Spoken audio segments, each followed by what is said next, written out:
allegiance to the flag of the United States of America and to the republic for which it stands, one nation, under God, indivisible, with liberty and justice for all.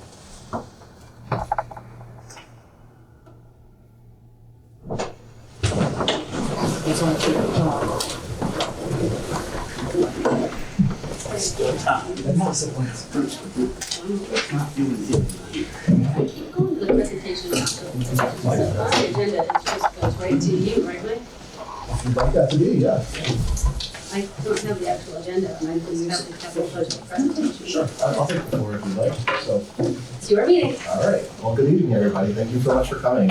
So this is the fiscal year 2020-2021 through 2024-2025 five-year capital plan presentation and also subsequent public hearing on the presentation. I'm going to be doing a lot of talking tonight. I'm going to try to not go too fast, but all of the slides there's paper copies of the slides, and there's also the slideshow presentation behind me. I have a printed copy, so I'll be looking down most of the time, but if we'll have a question and answer portion afterwards if there's any specific part that you'd like to go back to or go more in depth on. So I'm Michael Rosen, I'm the town manager, a little bit more than 5 months now. And I'd also want to take a moment to say thank you to all of the audience and department heads who are here, especially the department heads who have helped me craft tonight's capital budget, which covers the next 5 years of assets in Tolland.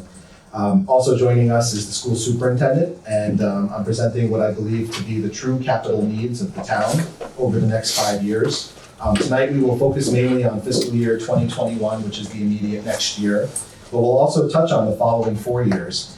The asks here are all realistic and are based on either quotes received for the actual work proposed, or are based on industry trends and what other benchmark towns have recently paid for similar work. So, okay, good. So everything the town does, from providing services to its residents and citizens, to equipping employees, to effectively perform their jobs, requires the existence of certain basic physical assets. So if you think about around town where you see town assets, they're usually your streets, your parks, your buildings, school facilities, town facilities, large equipment, technology. And all of these assets must be purchased, maintained, and replaced on a timely basis, or their usefulness in providing public services will diminish over time. So the town's 5-year capital improvement plan or program is developed to ensure adequate capital investment in all of the town's assets and to provide an orderly method for funding these assets. Basically, what we try to do is provide balance and smoothing out as best as possible over the next 5 fiscal years, all of the assets, and try to make sure that they're predictable. Ideally, the best thing is that you're looking out 5 years, and as the years progress, all of your assets will move down the line year over year, so there's no surprises, and then you add new assets to the end of the line for future fiscal years.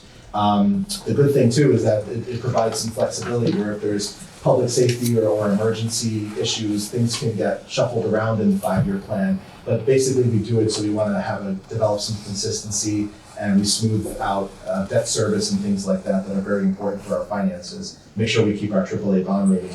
So, and most of this is probably easy for most of you, but what is a capital item? So any project to be included in the town's capital program should fall into one of the following 3 program categories. So any new or expanded physical facility, including preliminary design and related professional services, it's actual real property like land or property acquisition, and items of a non-recurring nature where the benefits are realized over a long period of time. Generally, they're assets that take a long while. They're not immediate usage. Their useful lives are long, and their dollar amounts are generally large, so that you want to spread it out over multiple years. So with that in mind, the project should exhibit that a life expectancy of greater than 8 years and a cost that should be relatively high and non-operational, generally in excess of $10,000 or more for equipment or facility improvements. So I just wanted to kind of bring you guys up to speed on what we've done so far with the capital budget, and then at the end of the presentation we'll talk about the overall budget process up to this date, which goes until the referendum in May. So to this date, we've already met. Capital budget requests have been submitted to me. That's what we're going to be talking about tonight. I've met individually with each of the departments, talked about their 5-year plan, focusing mostly on the coming year's plan, but we touched on all 5 years. I've submitted the program to council back in December, so you've had some time to look it over. Tonight we're having the public hearing, And from here, we will go, the capital program will become embedded as part of the overall budget, which that happens in March. Ideally, the council will approve the recommended capital plan at the end of March, and it'll be part of the referendum in May. So we have some assets that are on the table, but we have to figure out how to fund them. So as you can see from that laundry list there's a lot of funding mechanisms that the town has to fund these assets. The number one on the list there is general fund contribution. So that's the cash from the general fund that will be used to pay for these capital assets. There's the capital non-recurring expenditure fund, which is also known as CNRE fund, which is it's a combination of a few things, but it's like when assets are sold, the proceeds go into that fund, or capital interest earnings on investments go into that fund. It's kind of a mishmash of a few things, but it's a fund that we draw down against and doesn't often get replenished, so it's something you have to be cognizant of. The other non-referendum notes, that's bond authorizations that are less than 5% of the grand levy each year. In this fiscal year, that's approximately $2.3 million, the maximum that we could raise in this manner for this fiscal year, but we're only asking for about $730,000, which is about 1/3 of what we could ask for in that fund. The next two categories are the LoCIP, or Local Capital Improvement Plan grant, that's from the state, and Town Aid to Road grant, which is also from the state.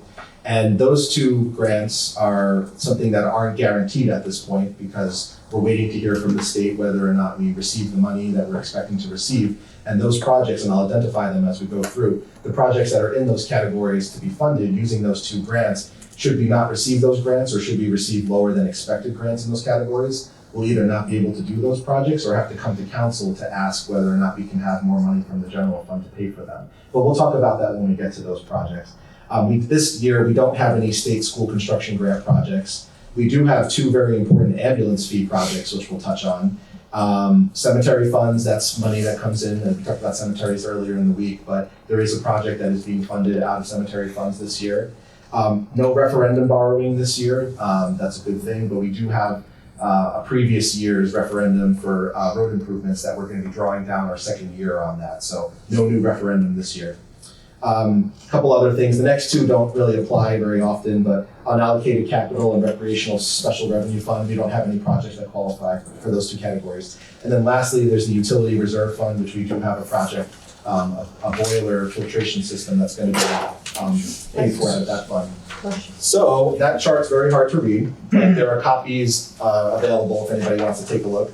And this is just the breakdown of all of the funding mechanisms that I mentioned on the x-axis. And on the y-axis, you have the various departments broken down to major departments, and then just what's being funded out of what category for each department. It's kind of a neat little matrix that puts it all together on a one-page summary. But let's go to the good stuff. So the first major project that we're going to be seeing for the next 20 years, and you've already seen once before for those of you who were on council last year, is the Vernon Water Pollution Control Plant upgrade.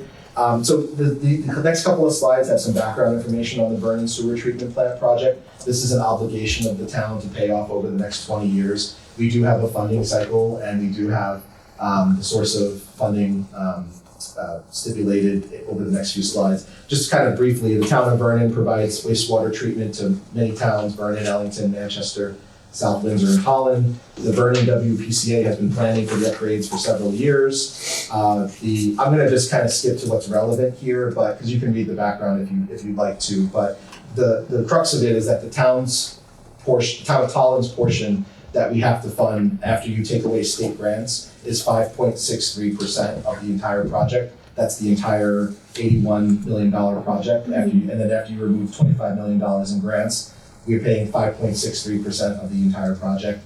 That comes out to about $3.298 million over 20 years, which we bite away a little bit at a time. That number is subject to change over time too as things become more fleshed out. But I noticed from last year's presentation it was in the $4 million range. It's now gone down to 3.2, so or 3.3. So that's obviously a favorable decrease for the town. Here on this slide, though, it's important to note that Tolland's share based on the intermunicipal agreement, is 5.63% of the total project cost and loan interest after grant proceeds. In this coming fiscal year, I've recommended that the general fund only absorb $38,148 of our total debt for that year, or we need to do a lot more than that. So we're also recommending $99,558 from that CRE fund we talked about, and then $55,000 from available account balance. So the town, last year, the town council approved the resolution to deposit state revenue of almost $300,000 into the CNRE fund to be used over the 3-year period. This is the second of the 3 years that we're going to be tapping into that. So that means in 2 years' time, all of that padding will be gone, and the town will have to absorb the full impact of the project for the remaining 18 years or so, which is approximately $165,000 per year, all to be paid out of the general fund. So we're still trying to pad it over the next 2 years with the available money we have currently, but sort of that's going to be going away, and that's something we're going to have to talk about, next year or so. Even this year, we should start talking about it. As I mentioned, the town's general fund is going to be asked to be paying 100% of the share going forward. There's some reasons why there, if you wanted the burden it would place on the sewer user rate would be substantial and could deter any future commercial growth. And the school systems are, all our Tolland students are on these systems. So it's a benefit for the town that we make sure that we obviously continue paying this obligation over time. And then that brings us to other projects funded by the general fund. And so this year, we're looking at $186,667 worth of projects in this category. The first thing is the replacement of the fire marshal's vehicle. And the $20,000 you see there is the general fund portion of that. I'm also, later on, we're going to talk about, I'm requesting $50,000 out of that CNRE fund to make up the delta. So in our fleet of town vehicles, we are only scheduled to replace one vehicle this year that's already been pushed out several times before. That's the fire marshal's car. It's currently a 2011 Expedition with over 105,000 running miles on it, but it has more than twice that in idling miles, which is obviously a drain on the engine. It's already been pushed out twice, and the fire marshal and I spoke earlier today, and he said it's rusted out. The transmission kicks out of gear every now and then, and it's an emergency response vehicle, and it would be terrible to have it break down mid-shift. So it's something that has been pushed out, and it's time to replace it. The second item on this list is the GIS permit software. So that's an important tool that's used by Planning and Development Department to process online building and zoning permits. The current legacy software program is expiring and is no longer being supported by the vendor. And Heidi and Jim did some very good work on this, and I see they're here tonight. They got quotes, and the vendor that we picked for $17,000 was not only the least costly, but also the most user-friendly option, and it's going to make the department more efficient that we're seeing. So that's good news for planning and zoning, or planning and development. And then the last thing on this list is the appreciation amount for replacement of light-duty vehicles funded by the general fund. This is something you'll see every year, every time we have a fleet of vehicles on the town side. Public Works has a fleet of vehicles, trucks and things like that. Board of Ed has a fleet of vehicles. And you'll see programmed into our 5-year plan in each fiscal year, depreciation for all of those vehicles. It's money that we set aside based on the worth of all the assets we have in those categories to help go towards funding them the day they end up kicking the bucket. So we put them aside, we put that money aside, and it helps going to fund them when the time comes to actually replace these vehicles. So also out of the general fund, the Board of Education has 2 projects. They have the sidewalk connection from the portables to the front of TIS. That project is $35,000, and that's up on the list because when the Parker School converted to senior housing, access to the portable classrooms by vehicle had been reduced. Also, ADA access on the sidewalk has been limited, so this new sidewalk connection would correct that issue. VCT tile replacement, so the high school has discontinued vinyl composition tile that no longer is available for purchase. There's significant cracking in the A hall, hallway outside the athletic areas, hallway on the south side of the technology hallway, hallway outside the gym near the cafeteria side, hallway outside the pre-K child development classroom, and also inside the classroom itself. All of that combined is $10,000 for this year. This is a phase-in over 3 years. This is the second of the 3 years. We're doing $10,000 each year. You'll see it again next year as well. The last one on this list here is replacement of underground storage tanks at the jail museum. They're reaching the end of their useful life. They're 20 years old or more. They don't know exactly. It's time to replace them. And this money would go towards removing the existing UST, or underground storage tank, and installing 2 above ground fuel tanks in the jail museum basement. Actually, aren't they also illegal? Um, Once I- they get their useful life, you can't have underground tanks anymore. I heard there was issue that if they were to corrode or open up, obviously that'd be an issue. But I don't think they are leaking, but this is a preemptive thing, so. Okay, so other funding sources. So we talked a little bit about what the funding sources are. Here are the projects that are being funded out of them. So the first one is the fire marshal's vehicle we talked about. That's $50,000 out of the CNRE fund. The second thing is the Board of Education out of the Utility Reserve Fund is asking for $85,000. At the high school, they'd like to purchase and install a filter system on the central plant HVAC system. This filter will protect the boilers and chillers from corrosion and blockages. The public facility air conditioning unit replacement for fire training center. The air conditioning unit for the fire training center server room is inadequate to protect the equipment warehouse there, including the servers. Town council observed this during our goal setting session as physical fans were blowing air into the server room, and the door was propped open, which is both noisy and energy inefficient and ruins the equipment with excessive heat. So that's something that needs to be taken care of for $10,000. The parking lot repavement. So the current parking lot of the Board of Ed Administration building is at the end of its useful life. There's cracks, there's heaves and degradation throughout the parking lot, and the 2 egress entrances and exits. So all those cracks and everything could be a potential fall risk for people. So I think it's time to get them fixed. Capital equipment. So so the Public Works highway truck that's on the list that's being paid out of the cemetery fund. I'll tell you a little bit about that. So it's a 2003 F-150 4-wheel drive pickup truck. It's got more than 135,000 miles on it. It's used to transport tools and responds with cones and barricades. The engine is a small V8, which is becoming weaker. It is used for the cemetery as well, so it's something that I believe has been kicked out before, Scott, a few times, but it's something that we can pay out of the cemetery fund, so we're proposing to do it that way. The next 2 items, in my opinion, I think are long overdue for replacement. So under personal protective equipment for the fire department, there are 14 sets of helmets, hoods, jackets, gloves, pants, and boots that are very near the end of their useful life, if not already reached. PPE is not certified for use more than 10 years after the date of manufacture. I'm afraid to look at the chief to ask when it was manufactured, but we are probably right at that mark. So we need to replace them for $45,000. Now the other one, self-contained breathing apparatus, so that's scuba minus the underwater part. This was last replaced in 2004. Maintenance costs on the current equipment have been steadily elevating the past several years to the point that it just needs to be flat out replaced. Even though this is a large dollar amount, it's being funded out of the Ambulance Reserve Fund and is a proper usage of that fund. All 68 pieces of scuba, which is 36 air packs and 32 spare bottles, will be replaced at the same time, so they will all be on the same life cycle. And plus we are getting a price break since we are buying them all together and not piecemeal. $30,000 is being utilized from a previous year grant and being put towards this purchase. It's worth noting that the chief has tried applying for grants, I forget if it's federal or state, 4 times? Okay. Last 4 years. Yep, so he applied 4 times for a grant. We've been the runner-up twice. We've never won the grant, and we just need to fund it. We gotta do it. It surprised me. Yeah.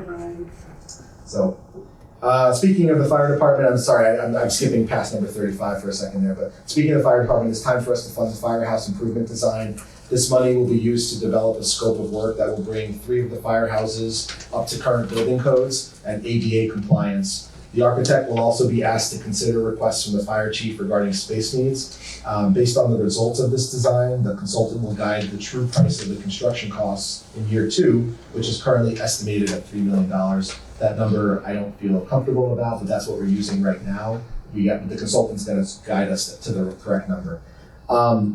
2 more things on this page. So these are also under capital equipment. Truck number 35, that is the frontline vehicle for snow removal operations. It's also used during construction season. It's a 2002 Western Star, almost 100,000 miles on it and 10,000 or 11,000 hours on it. Vehicle is designated as a water truck during the summer months and is in pretty bad condition. And then the capital equipment replacement that for 210, we do it that way. We put together a couple of individual truck replacements to get to, there's 3 of them that comprise that 210 number. And we do that so we can go out to bond for it rather than pay them out of the general fund, which is the fund that we're trying to be the most sensitive towards tapping. So each of those trucks is, one of them is $84,000, one's $52,000, and one's $74,000. That makes up the 210. But together, when we put them together, we can bond for it. And these 3 trucks, number 25 is a frontline vehicle for snow removal operations. It's a 2007 Ford, 71,510 miles on it. The truck number 33 used for highway is a 2005 Mack CV 712 with 106,000 miles on it. The cab and chassis are in decent condition, but the body is deteriorating due to the exposure to salt. Although it's listed in good/poor condition, that can change real quick with things that, if you don't go prepare for it now, within the next fiscal year, they could get rapidly worse. And Scott maybe will touch on that more, but that's something that we've looked into. We think it's at the right amount. It's the right time now that it's primed to be replaced, but probably talk a little bit more about that soon. And then the skid steer for $74,000. That's a piece of equipment that's a 2001 with approximately 3,500 hours on it. It's used daily on field prep as well as during snow removal operations. It's used heavily all over the place. So they're all important pieces of equipment. Mike, so these are all the trucks though that we saw when we were out doing the field survey, correct? They were in the base at the time, right? I just want to make sure. Yep. Right. And that these the price that you have here, they've already gone through, and that you've done a cost comparison. And so I think I saw that one of them, at least one of them, was off the state the bid system. Most there. of them are off the state bid. State bids. Okay. Okay. Thank you. Yeah, thanks, Scott. All right, so we're up to streets and roads. Catch up here. So funds for drainage and detention basin replacement, that's the first one there, 179,913. And that's out of that town aid road grant, which again, we won't be able to proceed if we don't get these grants unless the town council decides to fund the first 3 projects on this list. So that first one is drainage and detention basin replacement. There are repairs and improvements identified by the town's pavement management system. This money goes towards cleaning and maintaining the detention basins on the list. Tree trimming using TAR, Town Aid Road Grant, due to damage done by insect infestation. Scott has told me many times about gypsy moths and the devastation they cause to our trees. He also told me that $70,000 goes very quickly on this line item, but this is the amount that we will definitely be using to keep on top of the issue. It doesn't solve the issue, it just kind of helps us tread water. Pavement and roads will be repaired according to the pavement management system recommendations. So what that means is crack sealing, chip sealing, and thin overlay to total reconstruction. So that makes up the pavement management and also the road improvement categories there. And then the last one, the Cross Farms parking lot expansion. The rear lot located by the disc golf/soccer field is in need of expansion and repavement. This money would go towards curbing and wooden rail fencing to protect the surrounding areas. So that's the end of the, sorry.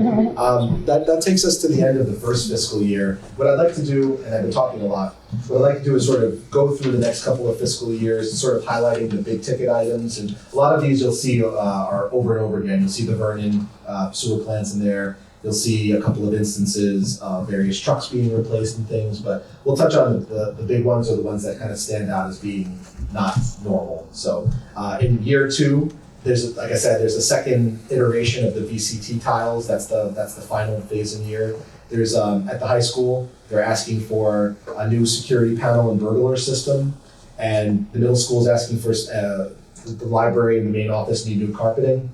TIS needs window glass replacements, and then also at TIS they're asking for a new dishwasher and sink system, which originally was asked for in this fiscal year, but we pushed it out a year just to kind of juggle things properly and smooth things out a little bit. But it is still needed. Just because we push it out doesn't mean it's not needed. In year 2, we have, again, more trucks and equipment that's being replaced. A big one here is the ambulance 640 is going to be replaced that year out of the ambulance reserve fund for $285,000. So that's something to note. Another biggie is this is the year at the moment that we're still shooting to work on the firehouse construction based on what the consultant tells us in next year. This would require a referendum because it's over that the grand levy, the 5% number we talked about earlier. We're shooting for November 2020 referendum, but we just were talking about this earlier today, and that's probably unrealistic. We might have to push it out to either the end of the year or the end of the fiscal year. Obviously November 2020 is also an election year, so I don't know if that's too much going on at the same time, but realistically is if we funded the study, we'd only have 2 or 3 months to do the study before the referendum has to get going. So I don't know if we can make that timeline, but just putting it out there that $3 million is on year 2 at the moment. It might end up on year 3, but it's on year 2 right now. Tree trimming, drainage, road improvements, that's the same stuff again. Year 3, Vernon is on there. Board of Ed has a district-wide wireless access point project on there, and some more trucks. Also this year, there's another ambulance that's slated to be replaced, and an engine truck 240 is slated to be refurbished this year at the same time. A lot of assets at the fire department need to get replaced in the next couple of years. Let's see what else we can touch on. I think that's pretty much it for year 3. Year 4, TIS is looking for, the modular is looking for a roof replacement. This year, refurbished tank 140 for the public safety, and replacement of engine 340. You'll notice this is not slated to be paid out of ambulance reserve, it's slated to be paid out of bonding for this. And let's see what else. I'm sorry, I'm not keeping up with the slides, am I? My mistake. I apologize. I apologize. We're on year 5 now anyway. I hope you all have copies of it, so you've been following along. Should have told me. I got excited. Look at here. Okay. And year 5, we have replacement of engine 440 and refurbishing tank 440. So those are 2 different trucks. The $85,000 one is a 2003 truck.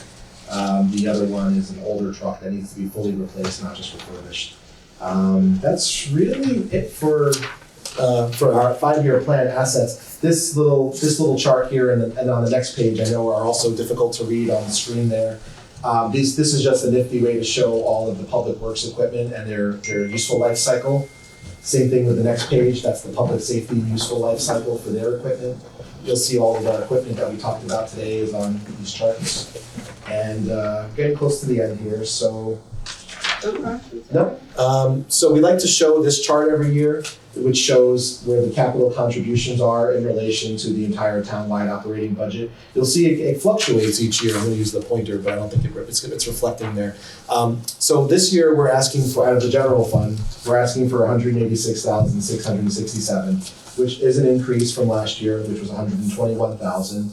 But as you see in fiscal year 16, we've been up in the 180 range before. So this isn't necessarily uncharted waters. It just depends on where things fall out on the plan. And as I've told you before, in the next couple of fiscal years, you're going to be seeing this number go up automatically because of Vernon. That 167,000 number, that's forever embedded for 20 or 18 years going forward. So I guess in a way I should say we should get used to seeing 160, 170,000 range. And that's just for the Vernon debt. We need to also do other projects on top of that. So I'm just trying not to pull any punches with that, but we're at 186 this year. And we don't know the percentage because the operating budget hasn't been passed yet. This next slide shows it's a pie chart of where all the capital assets are by category.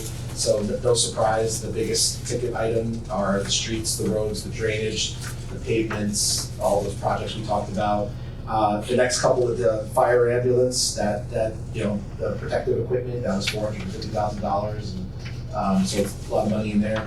And then capital equipment is about $440,000, or about 15%.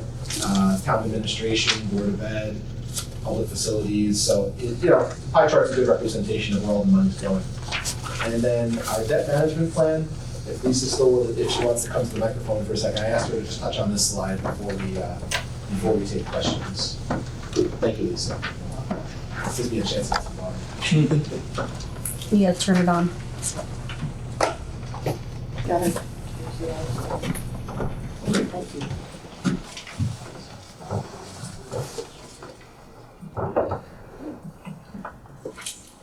Okay.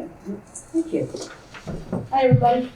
So, Just to go over the debt management plan. This, right now, is just the plan. Everything will all depend on where we end up with bonding in September. We plan on going out for bonds in September. We have some temporary notes out there right now for the Birch Grove School, as well as some of our other projects.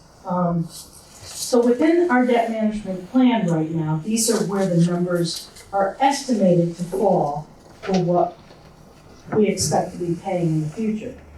Now, you'll see that in year 2021, we're increasing from $4,550,000 to $4.6 million. But you'll notice over to the left, the actual debt cost is a little over $4.8 million. With our debt management plan, part of that includes using some money from the debt service fund, if we sell bonds, we have premiums. So it's a little bit of everything mixed in together to try to help ease the burden on the budget. Without Birch Grove, I'm gonna sit if you don't mind. No, right ahead. Without Birch Grove, we were in a great situation, whereas as debt was starting to fall off, we were planning on staying at $4,550,000 for many years until the debt started falling off, and then the hope was to start diverting some of that money where the debt fell off to maybe start putting it into capital non-recurring plan to then start funding pay-as-you-go and rely less on issuing debt in the future years. Unfortunately, we had the Birch Grove situation hit, and so for the next few years, we are going to have an impact, and we're phasing it in on our debt management plan. So you'll notice it's going up to 4.6, 4.75, 4.9, almost 5 million, 5.1.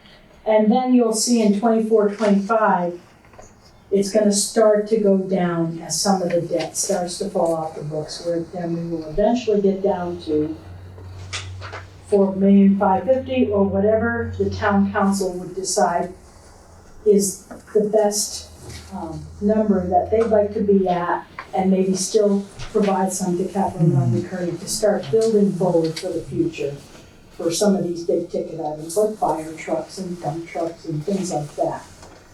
So right now, this is, our current scenario. We do have to build in some money over the years, and once it's built in, then we'll be able to bring it down in the future. You have any questions? Well, you want questions on that, or you want to? No, well, just on this piece of it. Okay. Certainly if there's any others. Well, actually, we're on the last slide anyway. I just wanted to show the total schedule, and then we can just get to questions. So where we are tonight is the capital budget public hearing. In about 2 weeks or a little bit less, we're going to have the joint meeting between the council and the Board of Ed, which is going to be at 7 p.m. in the library, February 24th. And really then it's a bit of a roller coaster ride. We have, I submit the budget to the council March 4th. We'll advertise the public hearing the day after. We'll have 3 budget meetings in mid-March the way we're going to do that is have each night we'll have a couple of departments. I'll be presenting their budgets, but they will be in attendance in the audience to answer any very nuanced or specific questions. And we'll have the public hearing on the recommended budget, and then council will finalize the budget, and then it will have the budget presentation in April, and we have the referendum in May, and then the council establishes the mill rate by May 12th. Hopefully, all goes well. So with that said, that's all we had on our side. I don't know if council wants to ask questions, and I'll also just reiterate that I appreciate all of the staff and department heads who are here tonight. We all stand ready to answer questions. We're going to help each other out here, so feel free to ask us what you'd like. I had a question on the LoCIP and the tower grants, Mike. Sure. Yep. So those are uncertain, right? Yeah. We don't know what we're gonna get. Can you go over a little bit of the history? Has it been pretty regular and Yeah. pretty expected, you think? Yeah, and I'm looking at Lisa because she actually just came from a conference where they talked about LoCIP a little bit. Do you want to touch on that, Lisa? I can bring you a microphone. Thank you. Yeah.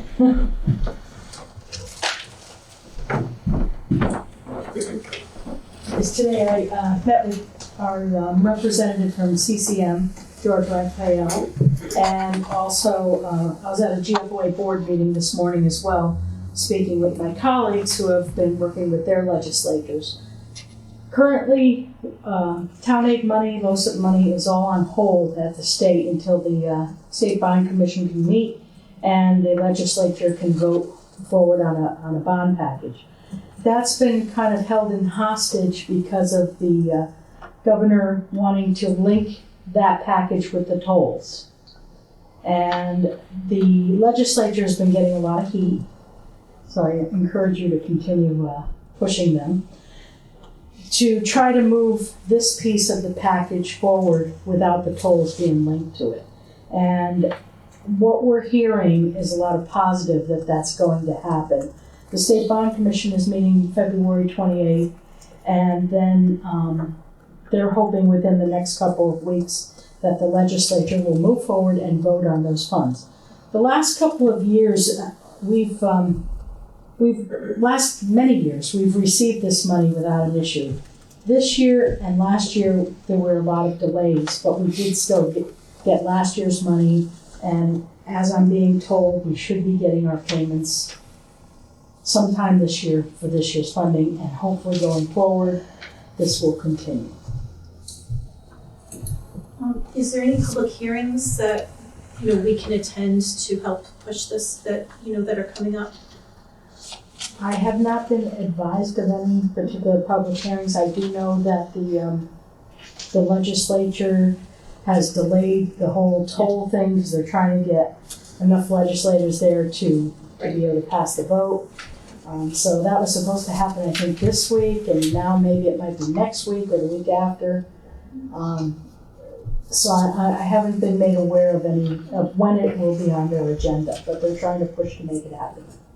Is that something that, if we find out that there's the opportunity for us to go to a public hearing, you can let us know?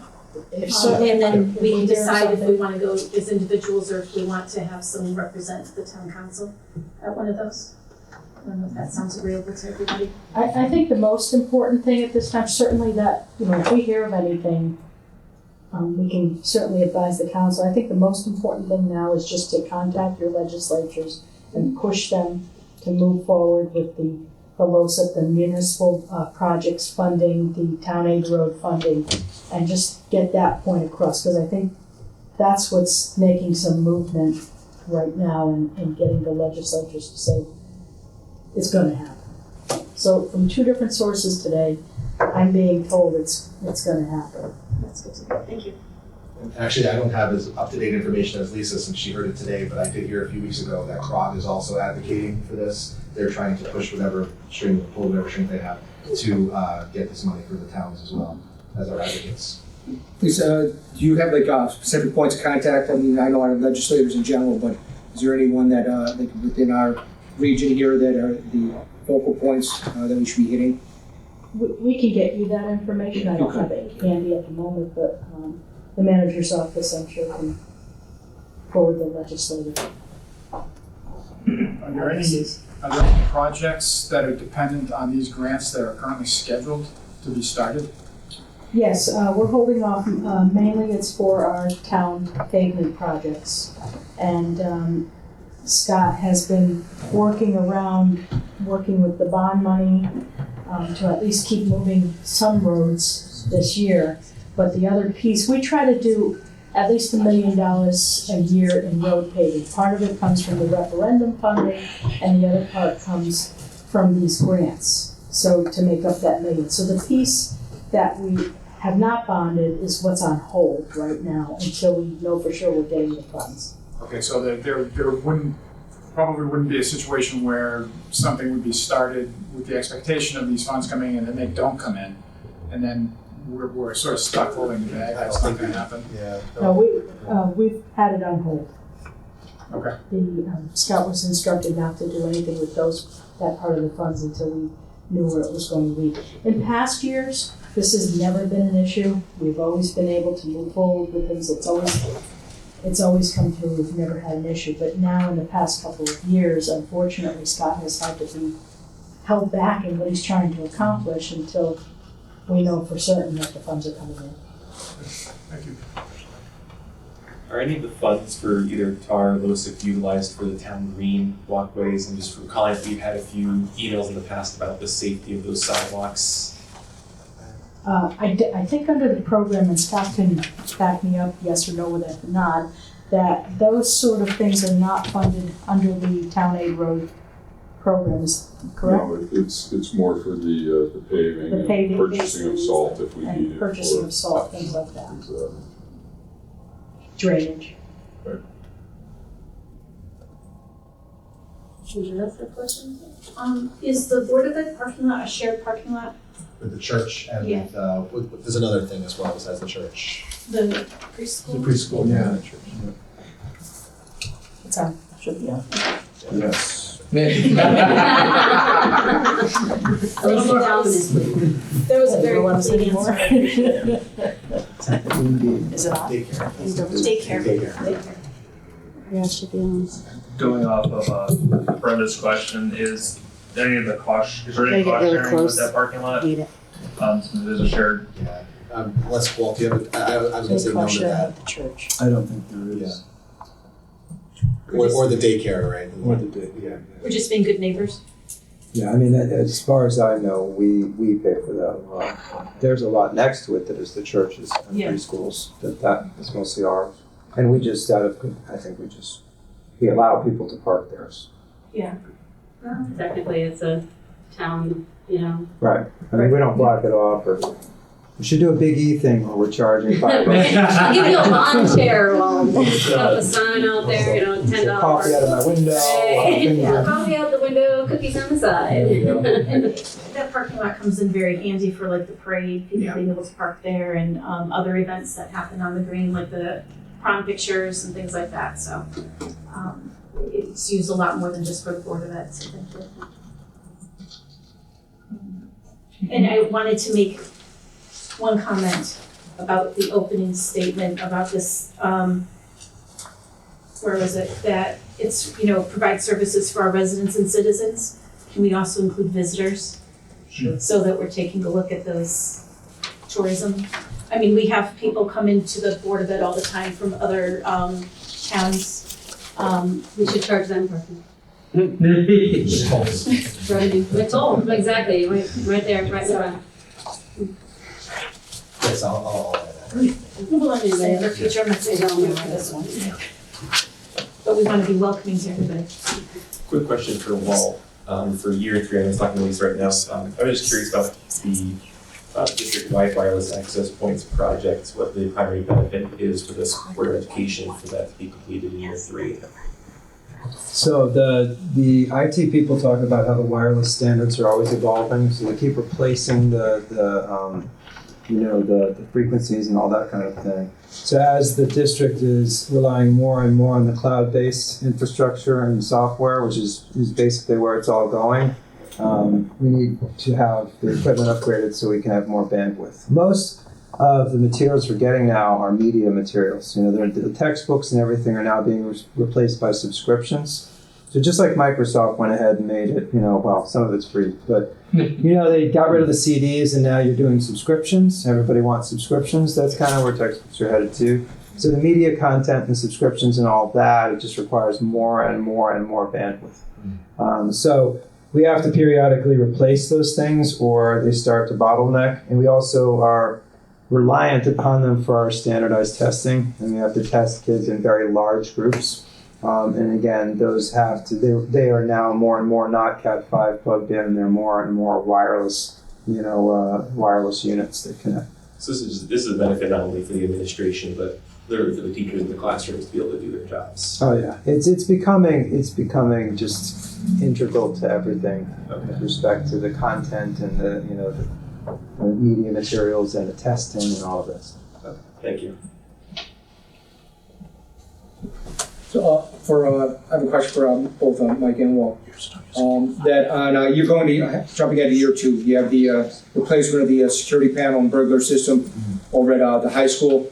Based upon the discussion that was and the presentation was presented by Trooper Eklund, and then along with SRO Salkin, that there was a discussion about the new systems that they have, the new basically security safety systems that we would talk about and possibly look at implementing throughout the system, where it would tie in to not just the resident state trooper's office, but also to Troop C in case there was any type of emergency situations. Just looking to see if that's something that could also be examined and possibly included as part of that overall system, to see if it's something that could, cost effectiveness rather than just replacing the panel, but they could do an upgrade along something along the lines of that.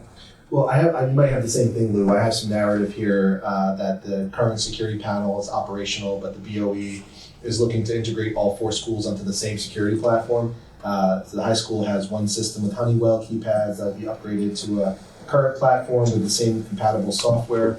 The keypads, wiring, and contracts can remain the same based upon the age of the unit, but the head-end controller unit will need to be changed. I don't know if Walt, can you answer Lou's question about? Well, I think They will have third-party monitoring. Currently the security system at THS is 15 years old. It'll be 18 years old by the time it's replaced. So the new burglar replacement system is about $15,000. I think it's by the summer of 2021. 3 schools, which are TMS, TIS, and BGP, will be on the same security system. It's a DMP system, and it allows for uniformity across all the schools. Individual unique codes and passwords for all employees, with unlimited access to additional codes for new employees. And the system is cloud-based, which allows for remote access and monitoring, as well as area zone device identification for third-party monitoring.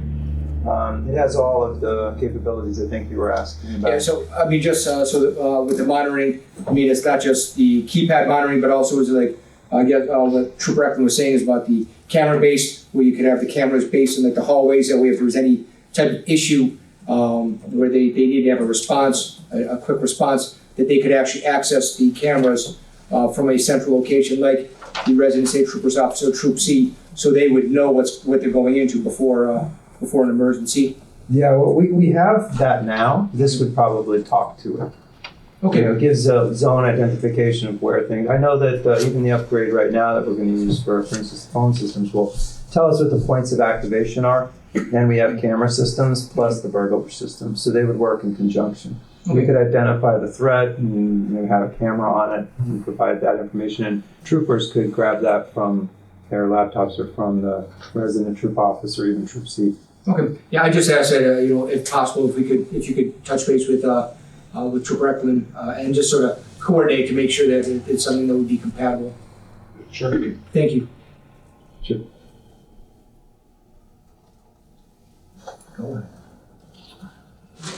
I just want to say a big thank you for having this. It really helps tie in with our understanding the 5-year capital plan. So thank you, Chief, for putting this together.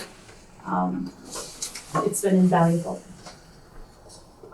All right, you ready? Sure. Okay. A couple of things. In the initial memo, it says that we're saying we're going to borrow another almost $21.8 million in the next 5 years, which is a $6.8 million increase over the last approved budget. That 6.8, is that Birch Grove, or are we looking at other items? No, go ahead. That would include part of Birch Grove, that would include part of other projects that have already been approved. With the debt management plan that was part of the capital program that was provided back in December.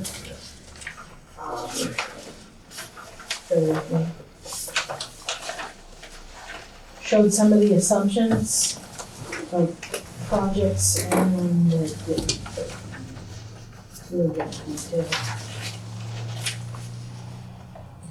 but that basically that would include part of Birch Grove, that would include other projects that have been previously approved, including the part of the $9.6 million for the school system. Not all of that debt has been issued yet, and not all of that debt will be issued because there are a couple of Birch Grove projects that were in there that will obviously not now be funded. So there's a number of different projects, and I have a whole spreadsheet of what those projects are, plus the other part of the debt issue is the plan for this 5-year plan. Whatever's incorporated in there is also part of the overall total debt that's intended to be issued over the next 5 to 10 years. Right, I was gonna say that half of that's the fire station, the $3 million. Right. That's I would think that that would have been there in there last year, because this says it was 6.8 million increase over the last approved budget. And I know we've had the fire station there the entire time that I've sat up here, so I would think that that wouldn't be new.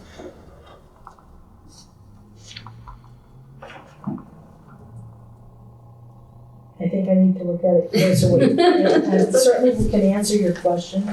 That's fine, if you can't tonight, that's fine, we have time. Would you mind just popping me an email with your specific question and what you're referring to? That way I can have time to pull the backup out and get you the exact response. I don't want to give you incorrect I information. got you, Lisa, I got you, I'm gonna highlight it and I'll send it to you.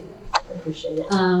Okay, I know I've said this before, and, it's kind of a sticking point for me is, I don't feel in good conscience that I can look through all of this and say, yes, I'm good with it, until I have an absolute understanding of what's gonna happen to the mill rate. And if I'm looking at the debt management plan that was in the board on here, it looks like, next year, the debt management plan, pretty much it's $50,000, that's not a substantial amount, but the year after that, we're looking at a $300,000 increase from now, and then another 225, and then another 175, so that 300 is what? It's a little over, what's probably like 0.6, 0.7% guaranteed increase of if we're just going off the current budget. So. And like I said, that's all until we issue debt this year and know exactly where our plans are going. Those numbers are subject to change, but right now that's kind of a worst case scenario. I like worst case scenarios, I get it. So I have a few questions on the Board of Ed section, just before I get to the other ones, and that's just because, well, you know how much I love this thing. The color coded and all. So, the first thing is just a general comment. I see that the 1-to-1 is still on here, but based on the information, capital, it can't be classified as capital. So, if we look at maybe removing that from this presentation going forward, but there's several items that are on here that are heating required, the ones that we're doing this year. I believe all of those came from the USIP fund so far, right, Mike?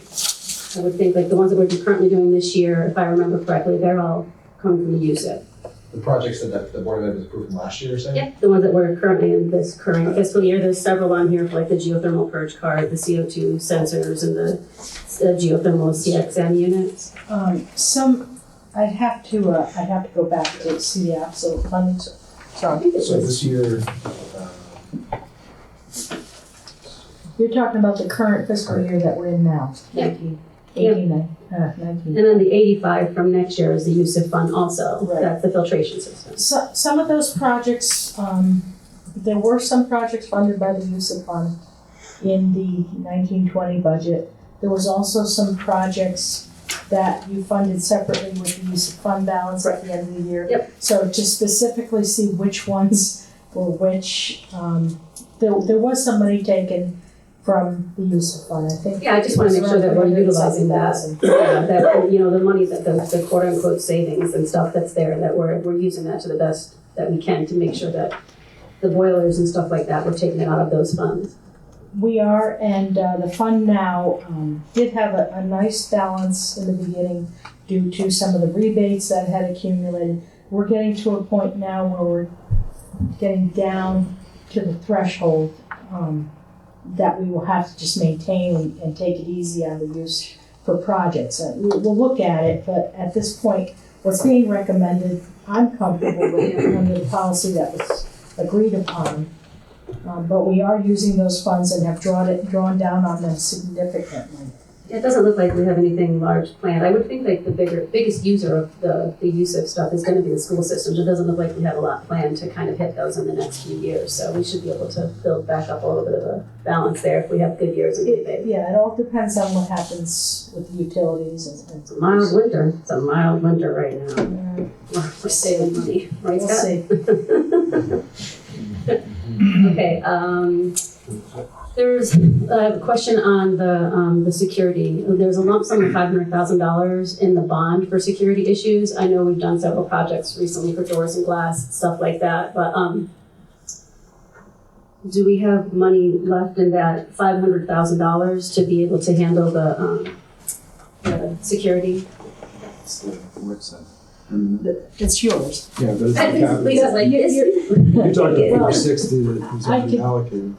The part of the security you're talking about under the $9.6 million authorization, Yeah, correct? there's $500,000 in there for district-wide school building security upgrades, and I know we've used. We've used a majority of that. I don't have the dollar amount offhand, but I know Peter has that pretty much spoken for in the projects that he's working on. You can correct me if I'm wrong. The other things we have to be careful of is with that $9.6 million authorization, if there's money left over, legally, we have to be careful because we can't really use it for other projects. Our bonding Right. resolution restricts us.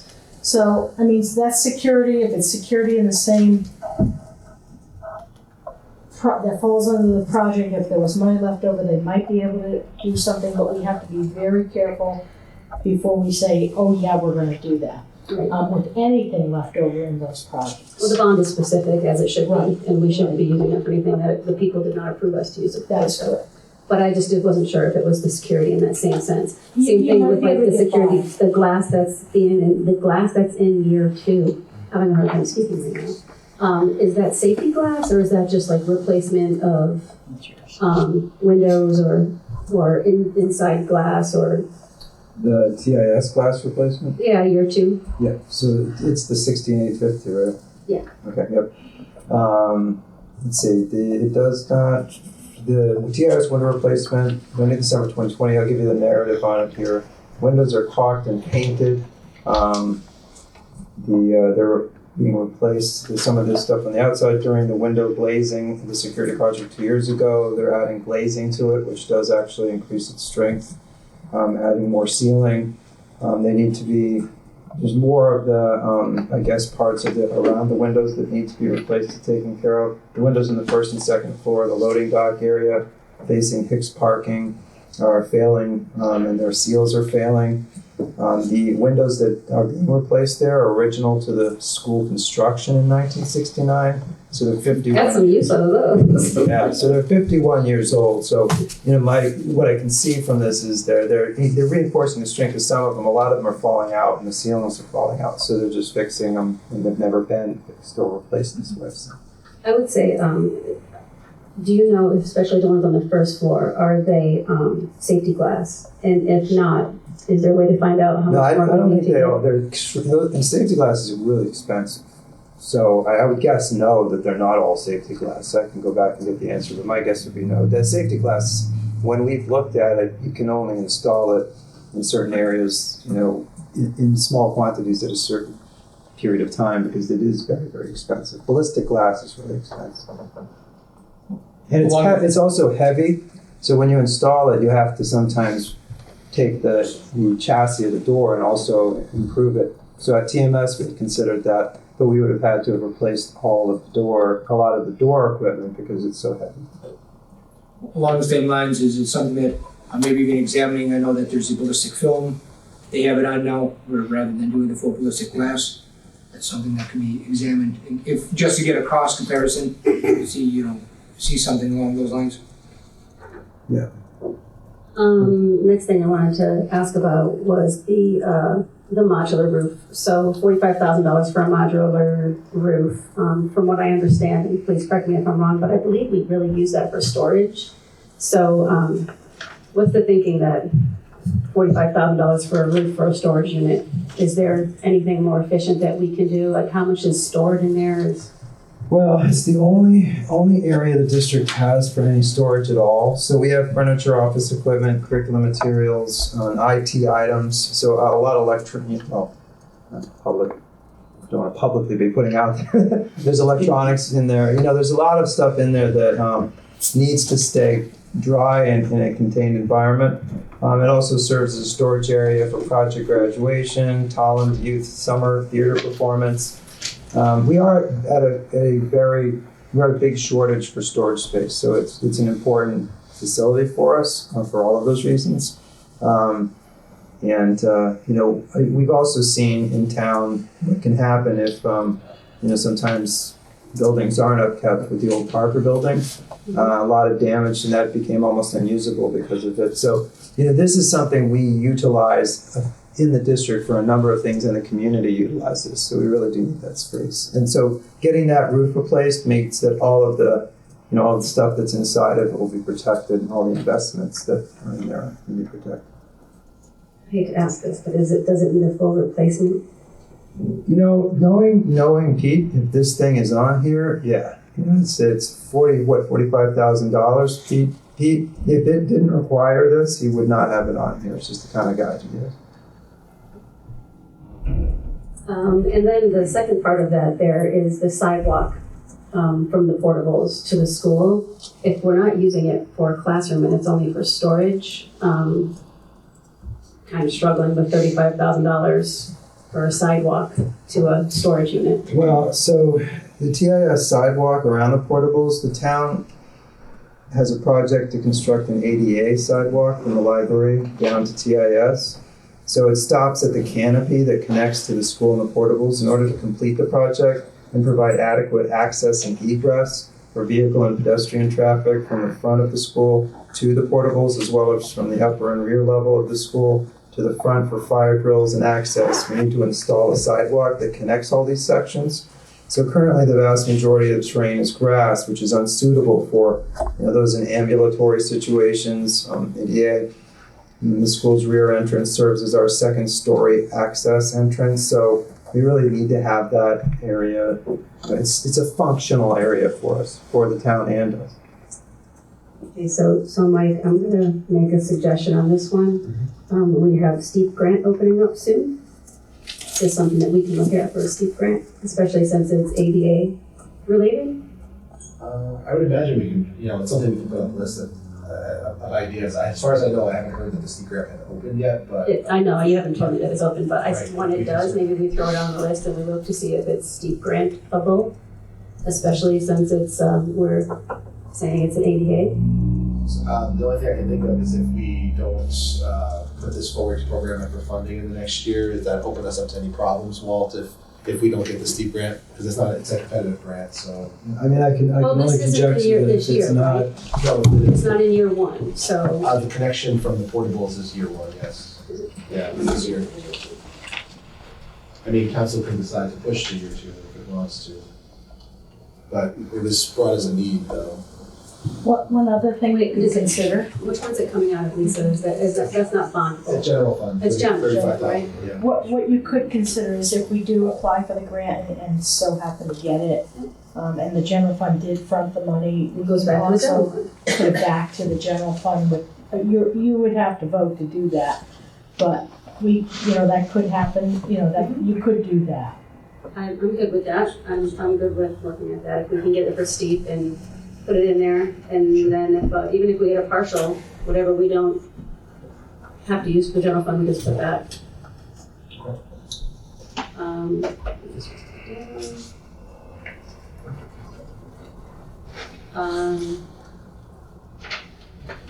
And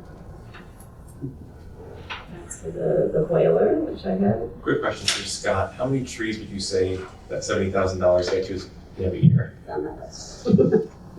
I know it's probably varying with the size of the tree and the scope of the project. Right, and the location, because some of those have to be taken down to crane. You can't just drop them. Yeah. And take them there.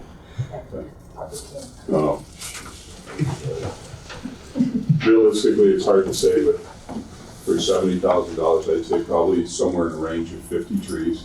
Okay. And if you, I don't know who was at Steve's party discussion of the 2 to 3 year look ahead. We're looking to do this for the next 3 to 4 years. As you're driving around town, if you look and you see what's called blonding on the sides of the trees are starting to turn that blonde color. Those have been infested with the emerald ash borer, and it won't be long before those fall over. How many did you say again, Scott? I'm sorry? Somewhere around 50 trees at the most for the, because like I say, some of those have to be taken down piece by piece with a crane. Right, so I know this is probably an unrealistic question to ask, but with consideration of that, how many trees do you think we have in town that are at a bad or dangerous level? Will we be able to hit the majority of anything that we think is drastically dangerous at this point? And then the next 2 years? Well, yeah, we'll hit the tip of the iceberg this year, but it's gonna take a few years. If you remember, I think it was last year, you folks all received that email from my counterpart in South Windsor, and he lambasted me pretty bad over there. We got them in, yeah. So on that note, will we be doing that work, or are we contracting? We have to contract it out. We have to contract it out? Yeah, we don't have enough staff. We have a tree truck that every year, we're dumping $3,000 or $4,000 into for bushings and for certification. And we're still working on the gypsy moth damage. Yeah. Never mind getting into the emerald ash borer.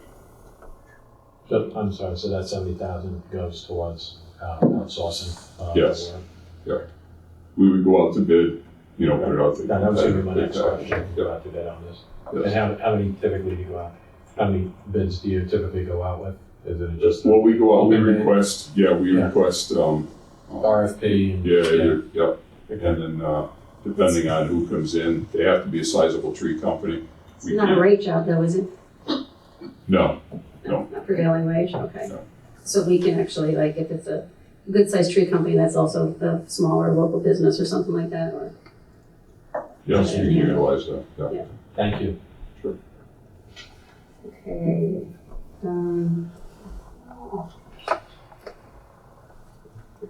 Okay.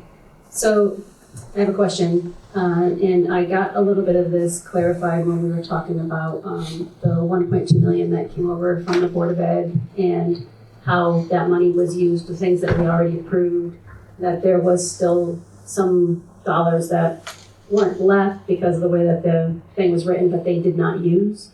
My thought on that was, I know how everybody loves talking about paving the parking lots, right, Dr. Willett? But that $90,000 for the parking lot, can we utilize some of that money that was left rather than bond for it and pay for it for 20 years and all the interest is just get it out of there?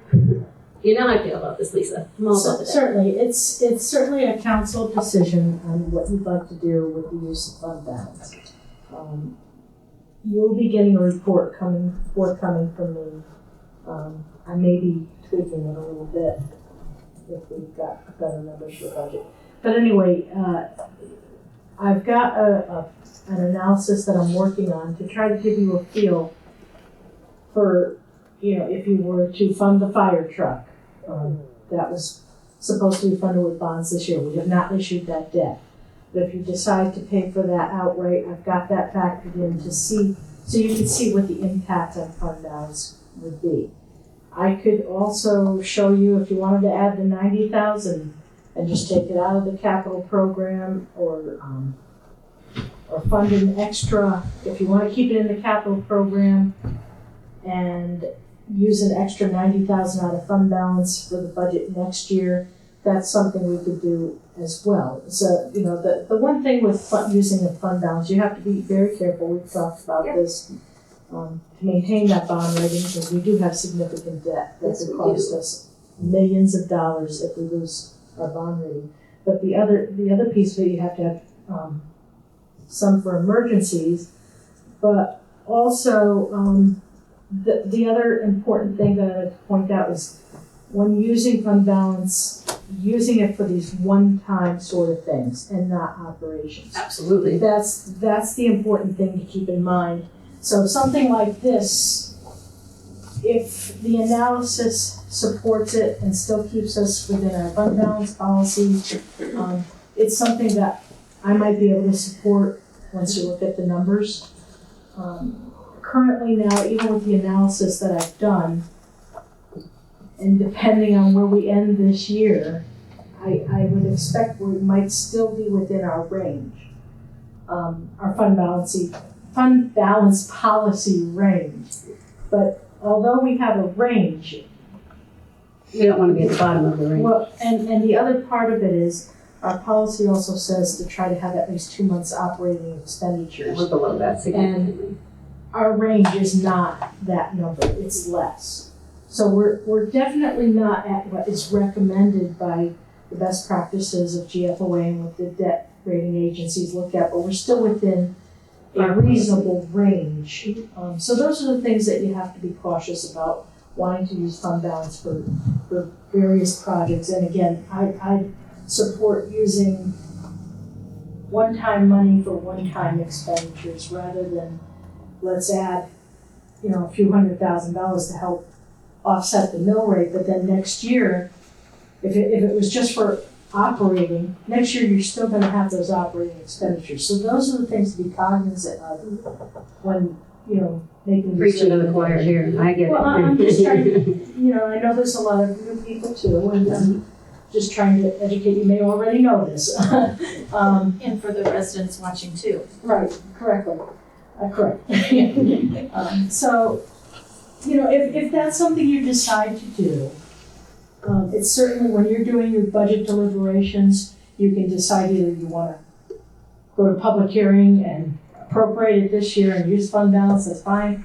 Or you could say for the budget, rather, add more general fund balance to the revenue side of things. And it would come from the general fund then, rather than bonding. Yep. We would switch the column, but we would need that vote from you to say that's how you'd like to change it, if that's what you so desire to do. Again, I think we really need to look at the analysis that I've worked on before you make any decisions. I look forward to seeing that. I had a question regarding the Vernon, the town of Vernon water pollution plant.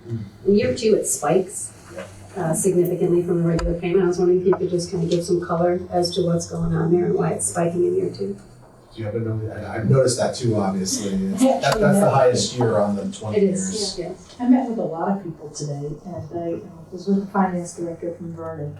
They're still tweaking the amortization schedule, but there's certain payments that upfront they'll have.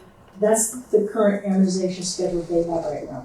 I don't know why exactly, but there may be a catch-up, like a double payment in the first year. I'm not quite sure where it's going. That plan could change again. I told them, please do not surprise me with anything higher than that, because I'm only planning on those amounts right now. That's the 218,000. Yeah, Right. it spikes. And then it should stabilize to about 165,000. 165. Right, so once it's built in, like the plan shows, we're phasing in some money over the next few years, and then at some point it's gonna hit. Yeah.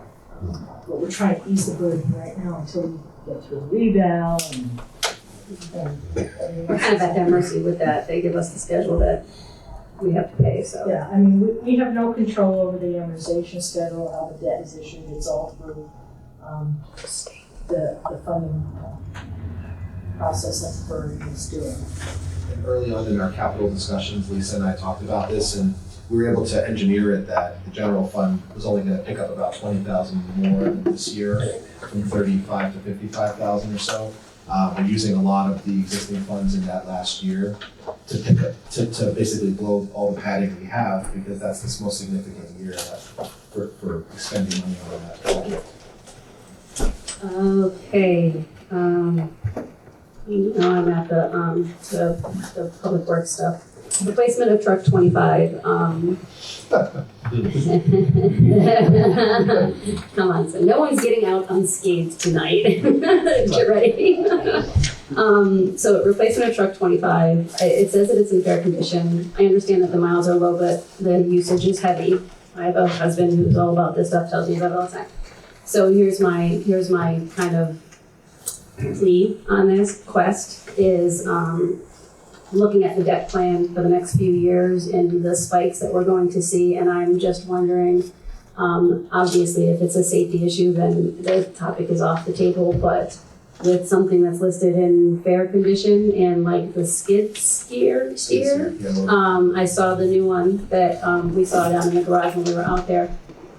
is it possible in any way to bump this stuff a year? I know you've been bumped before, and so I understand that, but I'm just saying in light of Birch Grove and the debt, what flexibility do we have to kind of take some of this and push it off for a year to try to level out the increase that we know we're going to see from Birch? The easiest one on that in the first year would be the Parks van. Is that refurbished? No, that one is, it's almost $39,000. I know it's not the same dollar figure as this, but that one could be pushed out one more year. That's the maintenance staff. They go from building to building. Ideally, if we could get a newer van, a bigger van, something they can stand up in, carry more supplies, it would be much better off for us. But when you get into these frontline trucks, I don't know if you remember last year or the year before, but Steve asked me to try to give you a rating on these things. And it's subjective. I can call it fair, you can call it poor, and somebody else will call it good. Right. I don't feel comfortable saying that it's poor, because then it's like saying it's on its very last leg, and if we can get a year or two out of it. But you guys saw it happen a few years ago. You authorized purchasing 2 brand new trucks because they failed the DOT inspection. Yeah. And it took us 11 months to get the trucks. Just want to preface that you're talking to somebody with a 2005 GMC Envoy with 250,000 miles on it. So, Yes, I know, Brenda's joke. With the vehicles that are on here though, the replacement of truck 25, the refurbishing of truck 33, the 52,000, and then the skid steer. So the skid steer, so I know we have the one that's down in the garage now. That one is the most that's on here for $74,000. Can we get another year? Can we, You can. Those things are under. They're used under some of the harshest conditions. It's not like we're just. I know you're not asking to ask. I've been on the tour, been on both tours. I understand all of it. I'm just. It's like I told Mike and I told Steve. My job is to tell you what I feel we really need. I know you guys have the tough job of saying what we can afford to fund. If we have to push it off, we push it off. I would prefer not to, because we've been pushing off. Last year, I think we got a little over $100,000 for capital purchases, and that's, if you look at what we have for rolling stock, we're about $6 million. And if you figure you're going to try to get 12 to 14 years out of each piece of equipment, everything ranges, not these smaller trucks, but the bigger trucks. We have to spend $400,000, $500,000 to $600,000 a year to stay on track, or we're going to be just kicking that can down the road. I know. Sort of building on that, one of the things that was proposed for this year's budget was the Cross Farms rear parking lot expansion. Is that something that that needs to be done? Is this something that is a necessity? Because again, it's I've asked other departments, is this a nice to have or is this a need to have? Because if we're looking at possibly offsetting the cost and getting you some of the equipment that you need, is this something that it's nice to have done now or needs to have done now? And if it's need to have done now, why? That was all part of the big plan when we did Adams Adventure. We did that, and we redid the entire top parking lot with the understanding we were going to redo down below, designate parking spots so it's a little more controlled down there. It can certainly stay the way it is. We took a lot of heat the year we did the parking lot up on the top. We had to do it because we had to designate the handicap parking spots. But there were people in town who jumped on that social media about, my road is in worse shape than, the parking lot was. But anybody who's been over there, that place is packed during the day or on the weekends. Understood. But it's something that, again, if it's something that we're looking at equipment, like critical equipment that you need, mission sensitive, mission needed. Right. And this is something that is not at this point a critical need. It's definitely not super critical. I mean, that parking lot's used for those lower soccer fields, for the disc golf. We could look at going in there with millings and top dressing and rolling it and see if we can get a couple more years out of it. The location of it, it gets all the runoff, so the water is constantly eating away at the surface. Right. So this was another one that I had on my list too, for two reasons. One, Mike, steep grant. Is this something, again, that we can look to put something in for a steep grant? Especially if we're linking it anything at all. Like, I'm very familiar with Cross Farms, spent more days there than not, but I know where the playground set is, that has all been taken care of, and so I'm not sure that we can necessarily link it to anything ADA, but what I'm wondering is, Handicap accessible. well, the thing that I'm really wondering is that some of the things that I hear a lot, especially with people that I'm talking to about the Commission on Persons with Disabilities, is making everything more accessible. So I'm wondering if this project is in any way going to make access to the fields more handicap accessible, or just the parking lot. And is there anything at any point to consider, I know Dan loves baseball and he has a hard time getting to any of those fields. So anything that we can put up there to make these fields more accessible in Year general. two. Year two, yeah. Right, year two, there's money being requested for an ADA study. So I'm going to be the person who says that I'd rather spend the $10,000 for the ADA study in year one and look for the steep grant for the parking lot.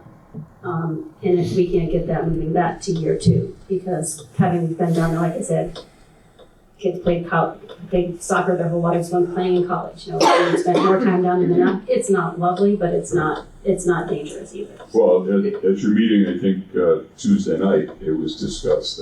Kurt brought up the talk of and I don't want to speak of some safe type surface for Challenger field. Challenger field, and depending on where the location of that is, that could play into the ADA. Absolutely, and it could. There's actually quite a bit of field space up there that isn't being, not that it's not being used, but that could be used for that sort of a field or some kind of facility like that. So again, I think that might be something that we can steep grant with a tie-in to making it ADA accessible, and then maybe look at moving the parking lot out to a different year. Madam Chair, sorry about that. No, So then are we saying that then the funds would be available then to free up for potentially trucks that they would need? What are we looking at for that driveway? It's 151.8. I'm just clarifying. And that is going into bond also, right? Yes, No, is that bonded? It says That's, bonded. yeah, what I was gonna. 151 is bonded, the 10,000 is general fund, that would be for the study for the ADA. So, yeah, I'm looking at a way to get the number that we have here, which is $729,670 down in bonds. Yeah. So, taking that 151 off, doing the grant to get to research the ADA accessibility of it, and also trying to see if we can get steep grant to help with any of that would be probably a good use of time, because I just don't see the parking lot down there being paved as priority right now. Within the next couple of years, yes, if we can't get the money, but I would rather focus on the accessibility, first of all, and second of all, seeing what is available for grants to help us obtain them. Just as a side note, part of the reasoning for repaving that was the design was that as you pulled in, you were parking in one direction and then exiting along the wood line, because if you go down it, you'll see cars flying up there, and that's where the safety becomes when people are trying to walk from the concession stand up to the ball field. One thing to just ask the DPW director is, since we're moving a study from year two to year one, is there staff capacity to oversee and go out to RFP and everything for a vendor to do that? Okay. All right. One last question, I have one last question. So the work that it would take, or the effort it would take to, as you mentioned, to go in and mill that, and make it a little bit better than what it is currently, what's the effort in regards to that? Typically during our regular road maintenance program, we end up having to haul materials out of whatever we've milled. So for us to go out and dump it and hire a grader to come in and spread it and then roll it would be minimal. And was that done, because I too spent more days up there. More days than. But was that done with mill that came from somewhere else at one point? Because I remember the large mounds Yes. of mill, so that was. Same thing, it's ground up asphalt, shred and then roll. Okay, great. Thank you. So it's reusing our resources. I love that. Thank you. So the last question I think I have for you, Scott, is truck 35. Is that a plow truck? Yes, that's one of the big 6-wheel. It's one of the big ones, right? Yep. And for some reason, I'm having a really hard time locating it right now. 177. Page is it? 177. 177. Oh, 177. Okay. The truck is 18 years old. See, you know where I'm going. See, I like this. You know where I'm going. It's past its. You can't find parts for Western Stars. They're next to impossible to find. Okay, so now I'm gonna play a shell game. $177,000 last time we ordered two, and it took us how many months to get it in? 11 months. 11 months to get it in. If we put this on for this year and we order one and it takes us 11 months to get it in, Lisa, what are the odds of pushing the bonding off to year 2? Like how do we have to bond for it before we have it? Do we pay for it before we get it? No. Not usually. We issue a purchase order. Because we're not gonna get it like that, right? It won't be like that, no, but I could almost guarantee it'll be better than the 11 months. When we purchase off of a state contract, we have a choice in typically at least 2 different body suppliers. And the problem was the subcontractor that we went with happened to be purchased by another company, and they had the bids for all the state trucks, so we kind of, municipalities got pushed to the sides to take care of the state. Scott, to refresh my memory, I believe you said when we purchase these new trucks or vehicles, the ones that we are replacing get sold off to, I think, is it somewhere in Vermont, or? It depends. Sometimes we're able to get trade-in value for them, other times it's not, and then we declare them as surplus, and some people come in and just offer sealed bids on top of it. If not, there are companies out there that will come in and take a look at them. Okay. Thanks. Yeah.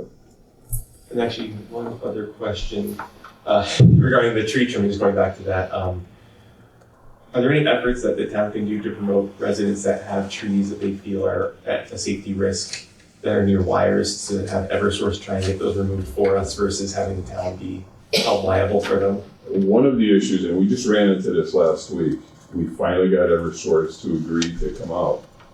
They cut the tree just below the lines and left the rest of the stump. Mm-hmm. And it was like, that's the biggest part, and it's going to fall. And they said it's not going to affect our infrastructure, and that's the way it's going to stay. So when we're cutting trees, how far are we going off the road line? They all vary. We don't. Everybody says you own so much from the center of the road. You don't. If you look where the road sits in the right of way, you can be all the way to the left, all the way to the right, right in the middle. So we look at our GIS map, tells us where, roughly where we are, and we go from there. Okay. Wherever source, if they feel that it's a personally owned tree, they approach the homeowner and get them to sign off, stating that they can remove it. They can come remove any trees they want from my yard. Thousands of dollars in the hole from those gypsy moths. Yeah.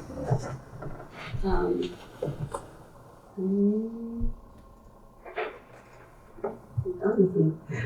There you go. I gotta pass that back that way now. I got a question for Chief Lightown. Yeah, that's where I'm going next, so. You got a call. Good job. I appreciate it. We don't have a plaque tonight for you. Yeah. We just texted them, the tones will be going out in a minute. And first, Chief, I saw your face when I was mentioning those things. Again, I'm relying upon our experts, so if it's something that you think is appropriate, I know that you will handle it more than sufficiently. So I just wanted to say that, because I saw the face. Feel free to ask me, it's been many years and that stuff. Now, one of the things that when we were out there taking the tour, and you have on here the PPE and the self-contained breathing apparatus. Now, all those we discussed that's all at end of life, correct? Everything on the helmets, boots, gloves, jackets, 10 years or 25 washes.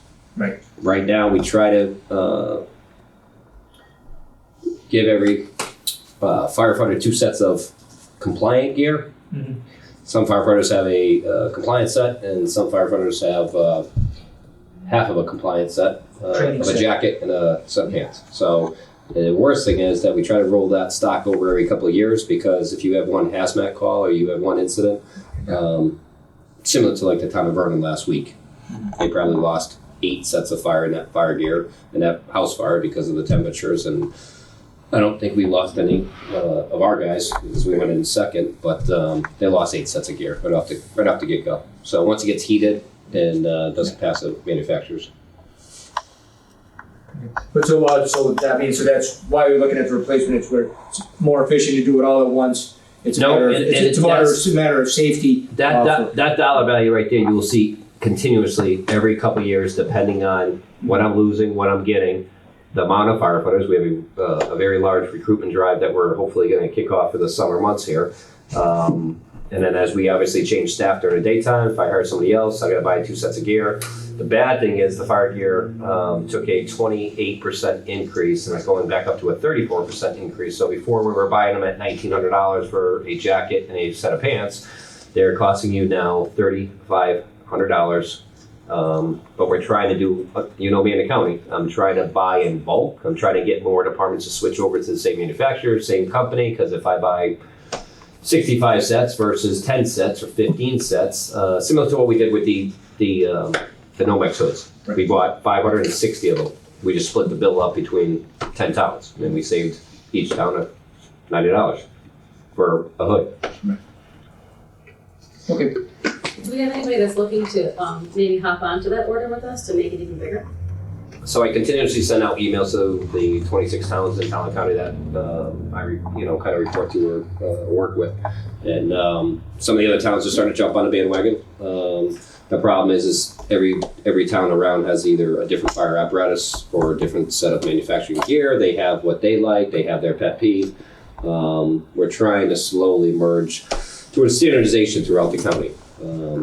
I think you'll see a lot of things change after 2022 or 23. You'll see more towns starting to be forced into that direction. Into standardizing the equipment across the board. Yeah, you'll see. Is that because it's just backup? You guys go in with one set of gear and then second one goes off and they call for you guys, and now you're going in with different gear.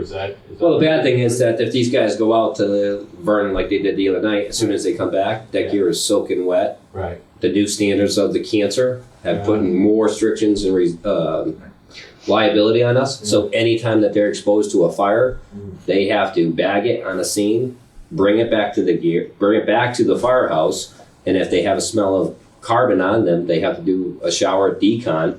So their personal clothes have to be washed as well.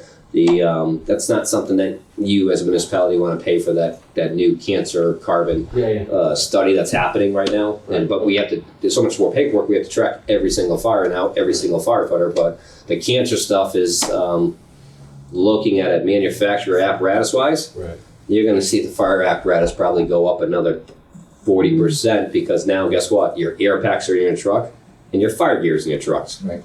So now it's a stumbling zone. Right. Okay. Thank you. So my question for you is more in line with, we're starting the design, we're the consultant for the fire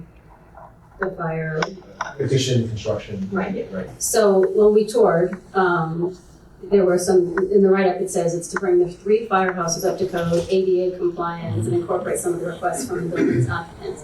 And I know we saw a lot, like the bathrooms are not ADA and the sleeping quarters and stuff like that. So I'm wondering, I'd just like to be sure that we see all of these items in detail from the consultant, the $100,000 that's there, so we know what they're putting in to make sure that you're getting the ADA bathrooms and the stuff that you require. And I'm just wondering what the $3 million, right? We have to do this. This is the next big spend that we have coming. What are we trying to get out of it? Because we have the crumbling foundation issue at the firehouse. So where are we headed? Like, what is our guidance to them? I mean, well. You'd like me to answer it, I'll answer it. Well, I was gonna say, my answer to that is that when we write the scope of work for the consultant, we're absolutely gonna write in whatever you think is gonna get our money's worth, obviously. So ADA compliance, bringing the building up to code, that's a must. When working with the chief, and it sounds like he has some ideas he's gonna share with you, there are some things that we'd like to also look at, such as the additions, or if there's more space to either for storage, or also storage is a big issue for them. And then also potentially, did you want to relocate? There was something with one of the firehouses when we were on the tour, we wanted to relocate outside the building. So maybe I'll let him take it from here. I am going to be as professional as I can and as polite as I can. You guys have to figure out my only thing. One, I'm speaking as obviously the fire chief and public safety director and everything else, but I'm speaking as a resident and a taxpayer. I have your last 15 years of capital budgets here. This whole project was put in back in 2004, 2002, 2008. Everything was taken out in 2010 to put in a facilities management plan for the community. And all of my projects have been bounced for the last 10 to 15 years. Mm-hmm. The price tag has quadrupled. I have no problem doing a consultant because it's obviously a town decision as residents and taxpayers and community people. If you follow, that's all I ask you, is if you follow a consultant. You spent $25,000 back in 2010 and 11 to put a study and a feasible study for Station 240 in the training center. And up to another $30,000. You haven't done anything with it. We have to make a decision, and we have to work as a community to do the best investment. Back in 2010 and 11, when we had space needs, we offered to put a Morton building up at the firehouse over at Station 140. So this continuously bounces, and it gets down the road. We as a community, we have to look at it. We've looked at property over the last 10 years. If you want the property at 195, I'll give it to you. It's not mine. But if it's more invested for the community, for commercial-wise, then let's work together as a group or put that into the study plan as well to sell that commercially. Would it be more prominent for a business or something else with that whole intersection? It's nice to be in a center of town and be there, but also profitable. It might be more profitable and beneficial for a business. We looked at the property off of Rhodes Road to try to tie something into the interstate highway because that's our bread and butter of the revenue that comes into this town. But we also looked at a piece of property that is just going on sale in town this week on Tolland Stage Road. It's the Tantillo property. Do we look at that as a community to look at it and buy something or look at something and who's going to give it to you? Well, we'll give him a great fire break, tax break. But in all honesty, that's something that's right there to Interstate 84. So we should look at it as a community to decide where we're going to go. The projects of the firehouses, obviously Station 140, I do not want to make the wrong decision as a community. We have a study. Scott has spent a lot of hours and time with the engineers, but I don't think Scott could probably give a best, or Jim's given a lot of look, and Jim's been staying on top of the concrete, but I don't think Jim, I, or Scott could give you a real estimate to say, yeah, that foundation is going to be great in 5 years or 8 years. And Jim, I'd speak up if I'm wrong, but I don't think I'm giving a wrong estimate, but we put a large investment into that firehouse. Are we going to come back and knock out the rest of the front of the firehouse? Do we tie that addition to the station? So well, I think, are, John, that's my concern. That's, I had absolutely nothing wrong with nothing negative about the $3 million spend. My concern is we have a lot of firehouses that are old. We have a lot of stuff that I think needs to be done from the ADA perspective, the storage perspective, and stuff like that. And we're looking at the possible $3 million, but I think whatever we're doing with this consultant, we need to fully understand. Maybe we can't fix all of the old fire stations because we're going to focus on building something that either blowing out 140 and making it more of a training center, if that's an option, or looking at something else somewhere down the line that's gonna give us a better bang for the buck to have the training center and the fire department in one place. My concern is kind of like what you just said. I don't want to spend $100,000 on a consultant to come away with, well, you know, you could. I want a plan. I want to know what we're looking at. I want to know like what the consultant says we have to do to repair the stations that we have and what is the best option going forward to meet the needs of the fire department and have, you know, the facilities brought not only up to code, but So just keep, as you do this, we can all work together, but just keep in mind that we went through a study a few years ago of internal staff. You don't want to get rid of any of your fire stations. If you lose one of the stations at Station 440, that would probably be the first fire station that I would close in this community. And if we ended up doing that, 440 is the one. Plains Road. So if you end up doing that, each taxpayer in that section of town will get. The homeowners. Absolutely. So we went through those studies to see how much is it costing us, electricity, XYZ. Those outlying stations, we rotate our stock from the main two firehouses and we rotate the stock out like I explained to you. I wouldn't look to close any. Yeah, no. And it just, all we've looked at is expansion-wise. And the reason for the expansion-wise is there's a very large act that's going on. It was actually publicized last week about volunteers. Pennsylvania has a huge thing. I told you guys about this. It was finally on TV. Our Connecticut Career Chiefs video and motto will be coming out shortly.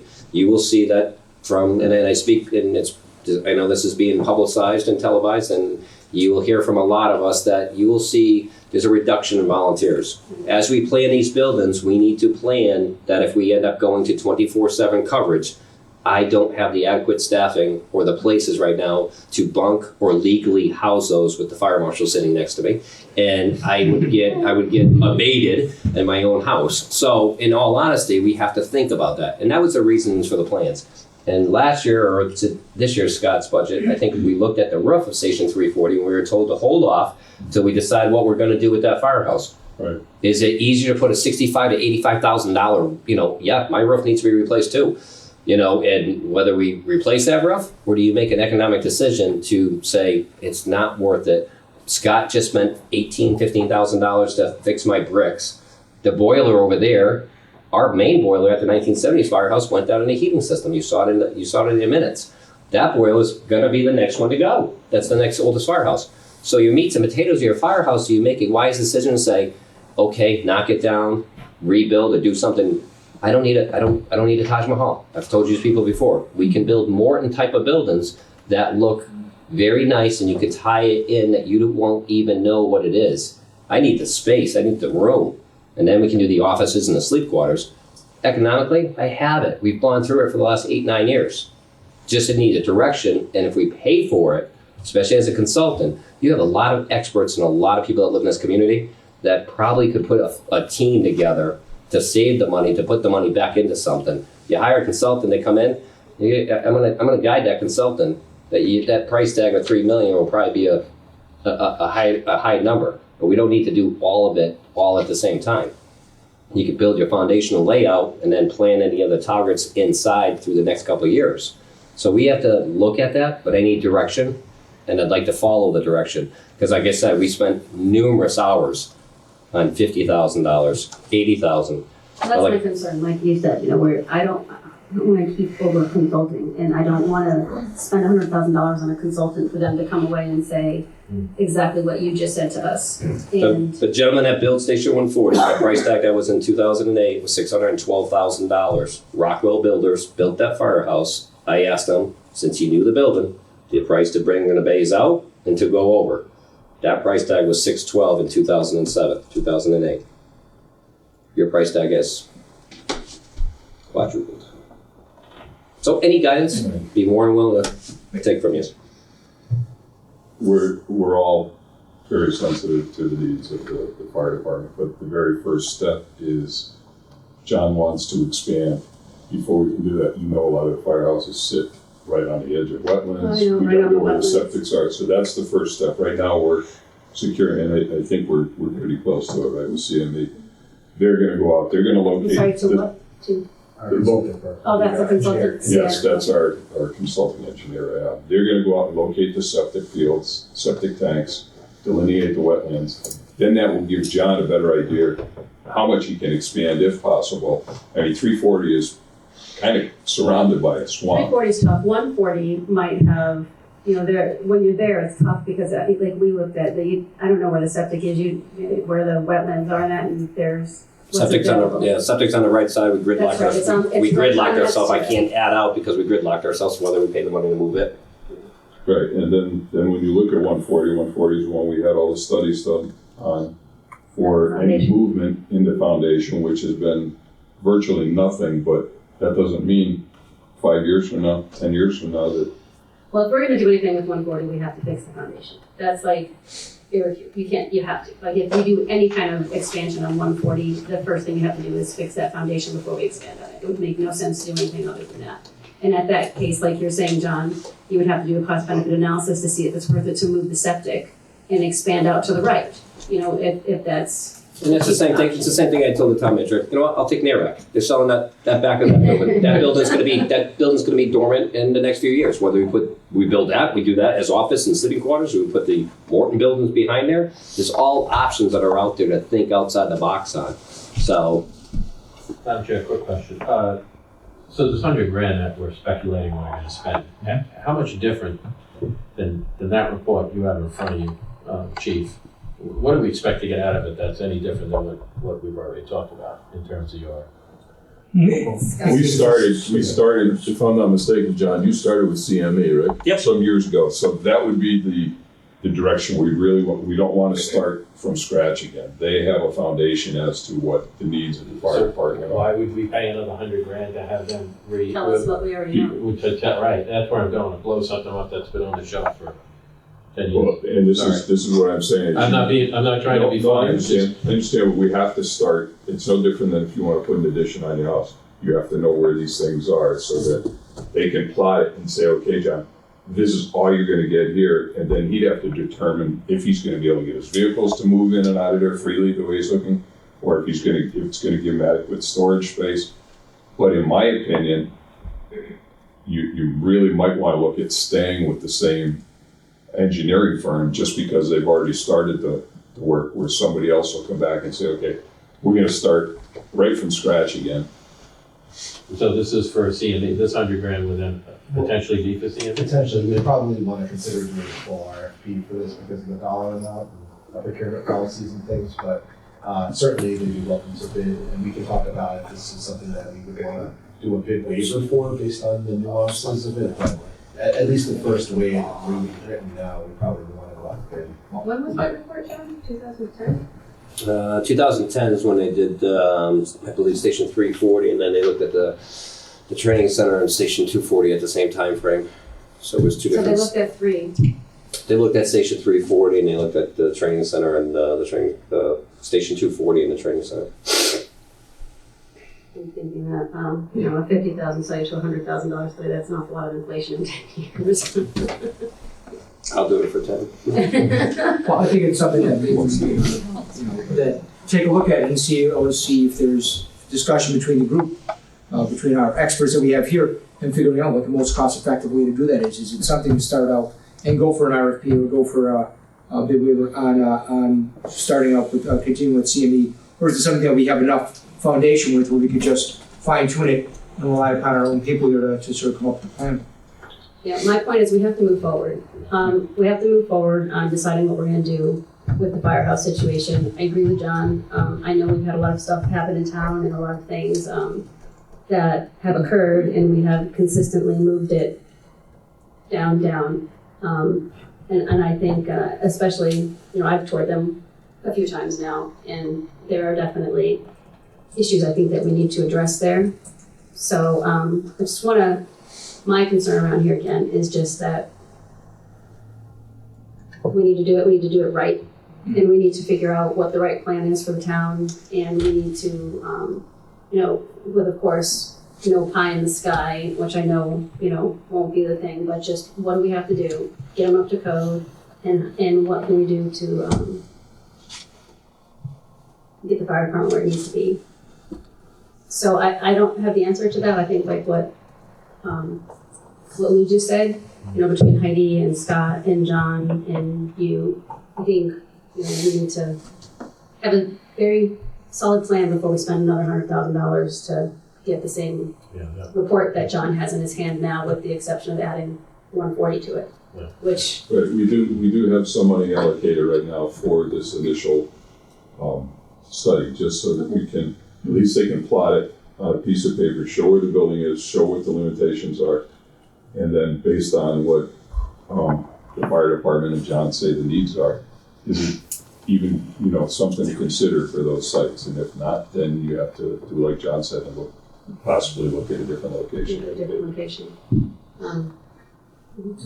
No, I'm sorry, I know I should remember this, but CME did that original? Did they do that original one? Yeah, but they didn't put it was not $100,000 study by any means. The 100,000 is much more defined. It's certainly not We should prints. walk out with a print with a plan. Yeah, well, it wouldn't be a detailed plan. It would say, okay, this is where you can put your building, what you're gonna have for space for your apparatus, what you'll have space for your personnel, and then storage. And then break it up how you need to inside. That's what I'm envisioning. Thank you. Sorry to belabor the point. Thank you. It's a lot of money to discuss, so. You're right. And I have 2 staff on, sorry, Mike, I was gonna throw you under the bus. That's all right. So, we have. There's 4 tires on a bus. We have Push it people, back. we have people that once you end up doing the site plan and doing the rest of the stuff, that have a degree that can plot it and put it on a pretty much engineering plan. Listen, I'm all about using the resources that we have, so I'm looking for a best plan here. Keep things in. And definitely, we have people that are absolutely. So I had a couple other questions for you, John. The scoop gear, fully understand the need for it. My concern is buying it all at once. Do you put any risk at that? Other than I know we get a bulk discount, but then that means we have to replace it all. So here's what happens. You have over 38, let's throw out a rough number, 40 different SCBA's.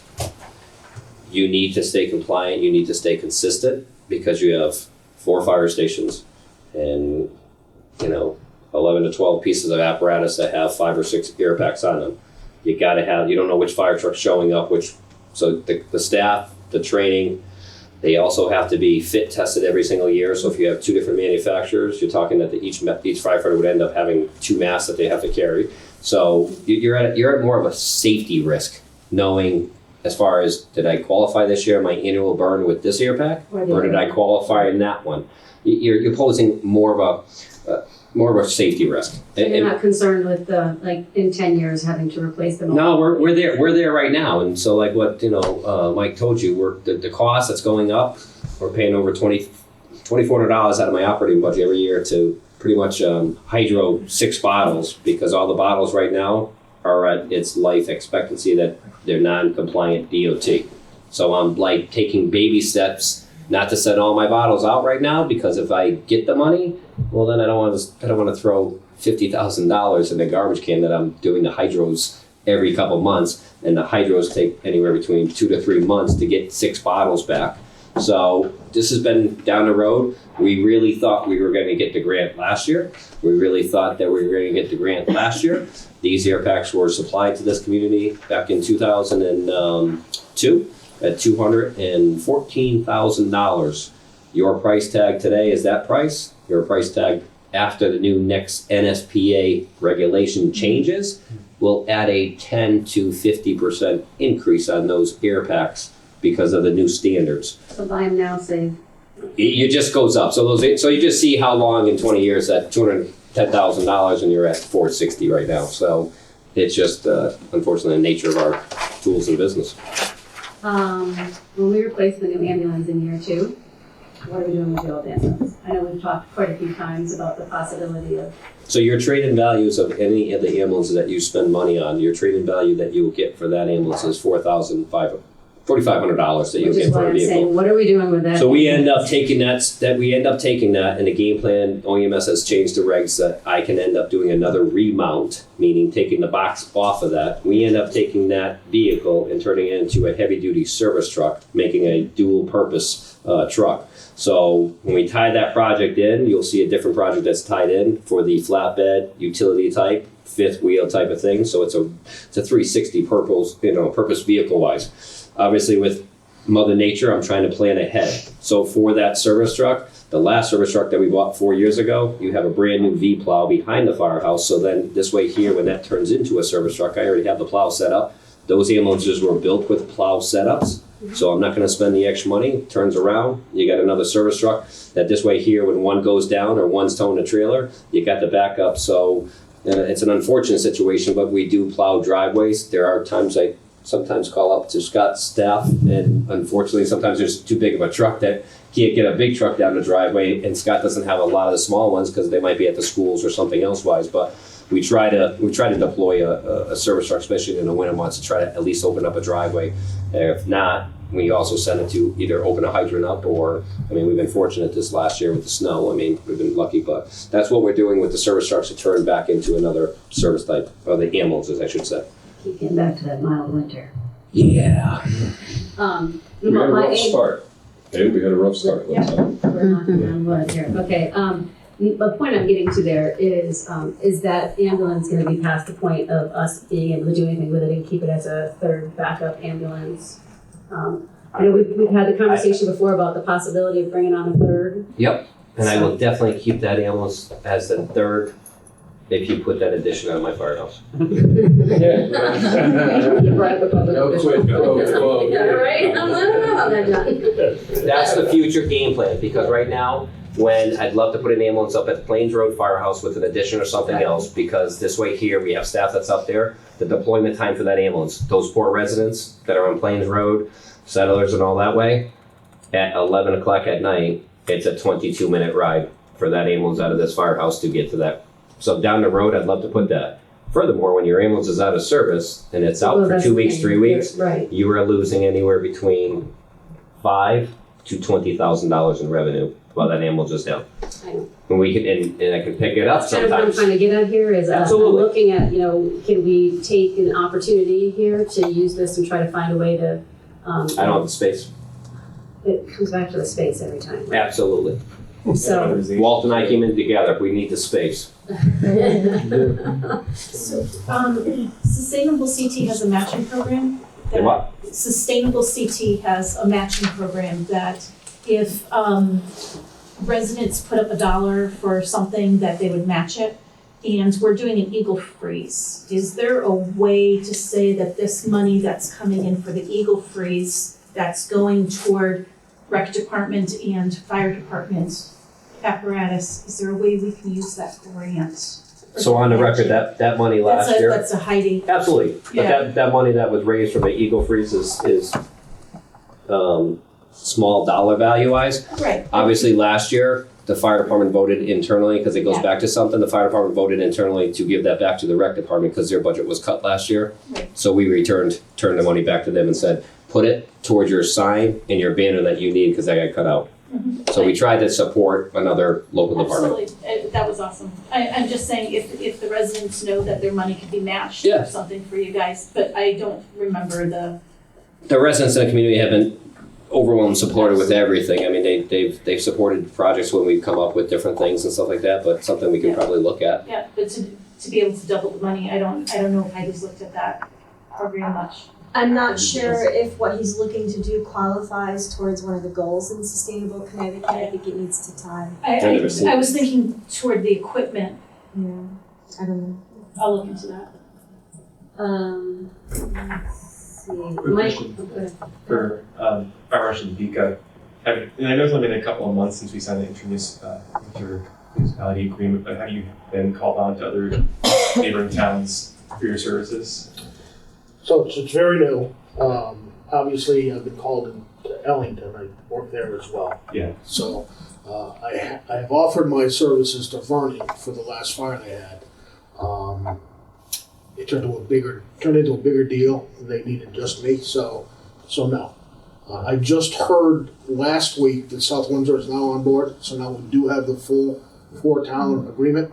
So, does that answer your question? Yeah, it does. No, I'm definitely in favor of you getting a new vehicle. I think it's way overdue, and I think in light of that agreement, there's possibly you're traveling farther and having more The risk. vehicle is at the point now where repairs to that vehicle exceeds the value of the vehicle. So that's the problem, right?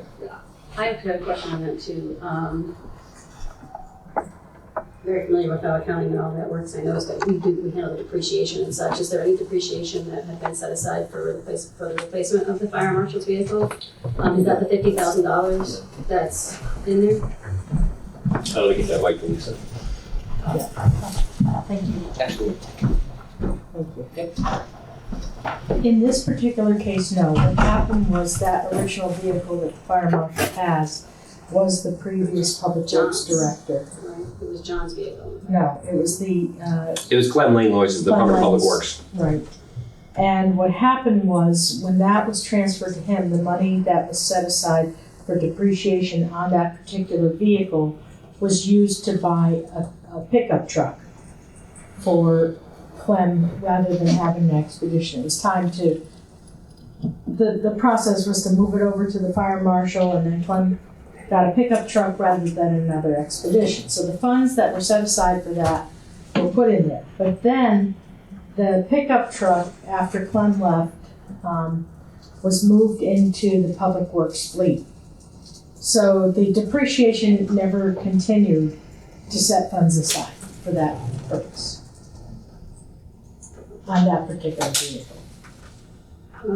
But it will, once the new one's entered into the fleet, then that will go into the depreciation. Yeah, if you buy this one, it will stay in there. All right, actually, I'm sorry, Dr. Blood, I have one more question on the Board of Ed stuff. The TIS dishwasher that we put up last year in the same station that we're looking at getting in year 2. And this is just for education purposes for myself, if I'm looking at this incorrectly, but is there any way that we can use the food services fund for any of that? Or is this anything that could be covered in the food services budget as it's related to the cafeteria service? For the CAFR last year, there was about $142,000 in there. Yeah, they basically, the money that they have and what they do is they use it to prepare each year for the next. And so it's not generally something we would want to take out of there because they rely on those funds to sustain their own program. And at any given time, they have to have a certain amount of funds set aside as their best operating practice. So that's why we put it in the capital plan, because it actually is falls under that A through E as one of those capital items. So we just figured we'd try that. They're very sensitive about that the funds they have, because their fluctuations and the kinds of things they deal with make them vulnerable. And they want, this is a self-sustaining program that doesn't cost the town or the schools anything. So we're trying to make sure we keep them healthy. Thank you.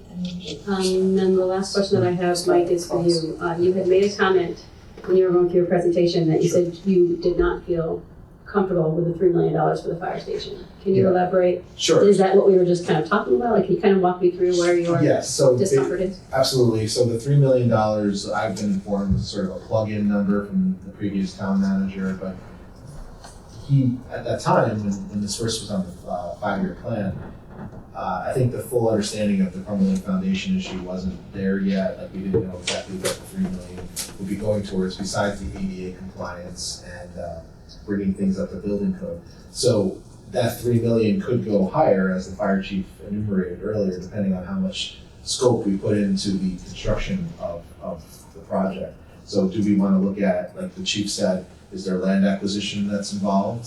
Is there going to be an addition that's built? Is there going to be, the foundation needs to be replaced? There's a lot of unknowns that we're looking to the consultant for guidance on, to scope out for us and also put dollar price tags on for us. Which is also why I think it makes sense that we're not looking to try to do a 2020 November referendum, but probably the following opportunity in 2021 makes more sense. So that's all going to be coming down the line. It's not in this current fiscal year, so it's not going to affect our dollars this year, but it's something that we need to keep on our radar going forward for the debt service plan The way everything's programmed right now, it's with the 3 million number intact. But that's probably Mr. Werdner's and all our department heads' best guess estimate about what they thought it was going to be last year at this time when Steve gave his last capital budget presentation. This is the same number that was in last year's presentation. Okay, I'm gonna circle back around Sure. to what I asked about the 90,000 before, depending on how we're looking at the end of the year this year, with the, any savings that we might have from the things that we know, rather than looking to bond this, if we're comfortable by the end of the fiscal year, that we're gonna go forward with the 100,000 on the consultant, and that maybe it's something we look at, utilizing existing money for if we have it. So if you want to change the funding source, this is for the, Well, I don't know that that's the right, I wouldn't feel comfortable doing that now until we have a better idea of what the end of the year looks like. I think, we're not gonna engage the bond on that right away, right? When are we looking to engage the bond on that $100,000? September? It would be after, well, timing, we would have to go out to RFP to find out what the price is going to be. Right. At that point, we don't actually borrow the money until it's ready to be authorized. So Right. it would be after the, basically when the contract is signed, that's when the money goes into effect. So I'm thinking, in my perspective right now, we keep the funding source the way it is, and we reevaluate at the end of the year to see pluses and minuses, and if it's something that we can engage Yeah. in a current year spend and not have to borrow for, without the debt dying. Yeah, and also, as we talked about, revising the scope, or if it needs to necessarily start from square one versus building upon the CME study from 10 years ago, maybe it's not the full 100K that we're expecting, maybe it's 50K, or whatever it might be, which obviously you don't normally bond for things that are only 50,000, so. Right, and not for that. But I think, utilizing the report that John has for the existing fire stations that really haven't changed in the last 10 years, and maybe focusing in on what we need for 140 and the opportunity for expansion there, if possible, if it's something that we can do. I think, again, that's all part of the broader conversation that I'm counting on you guys to have and come back and tell us. That wraps up my questions. Sure. Anybody else? One quick question for Walt, regarding the THS boiler water filtration system. What type of longevity does that provide for the boiler system? I'm looking for some notes on that. I mean, I believe the boilers will go for at least that 8 years, but the boiler, I can give you a little bit of a narrative. I'd have to check with Pete on the exact lifespan of it. Okay. I assume the purpose is to help maintain it, and just wanted to see how effective it was. Yeah. I don't see longevity information in what I have, but I can go. Okay. A boiler that size, typically a commercial boiler like that, you're gonna get anywhere between 7 to 12 years max out of it. I was thinking we have hard water, ugly water in Tolland, and that's gonna burn through all of your filters and all of your nozzles and plugs and everything else. That's true. We do have very, very minerally full water. Yeah. Oh, I know. I have a few systems still. Try putting your kid on a soccer field in a uniform that's supposed to be white. Stock and biz.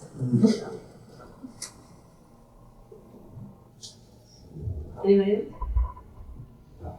you look like you had a question there. So throw it up. No, I'm fine. Thank you. You sure? Yeah. Okay, I'll ask Michael. I think I respected the I didn't. Oh, you know what? I did have a question for you. The GIS is that's different than the plant funds, right? That's different. It's not GIS.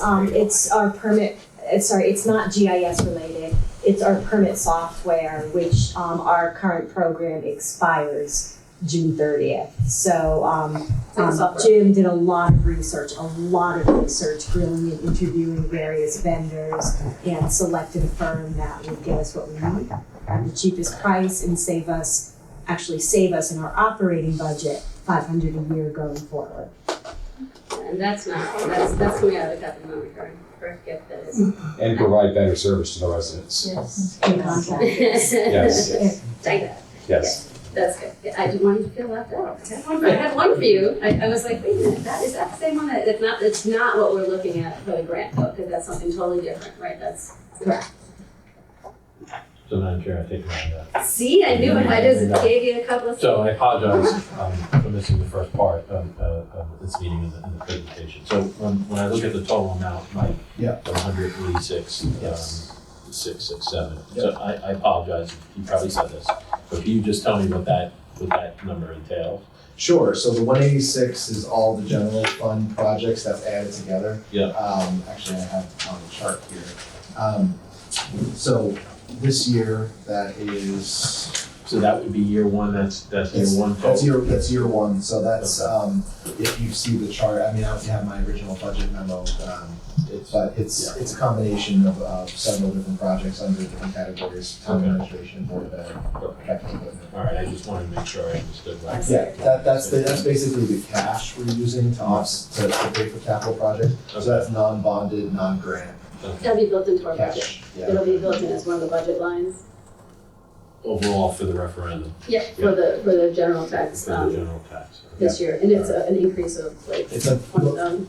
over last year, it's about $65,000 increase, but I have a slide, I'll back up to it. There's a slide that shows, yep, there it is. So we fluctuate each year. Right, And we actually have been in the 180 range before, so it's not the first time we're there. But I told council that with the Vernon Sewer project, we're gonna be having $167,000 going forward for 18 years, so we're never gonna go below that going forward after 2 years from now. Well, I'm just, that's the next 20 floor. years. Well, that's the floor though for that project, and depending on where, as the numbers get tweaked over time, but that's something that's an obligation we have to pay for 20 years.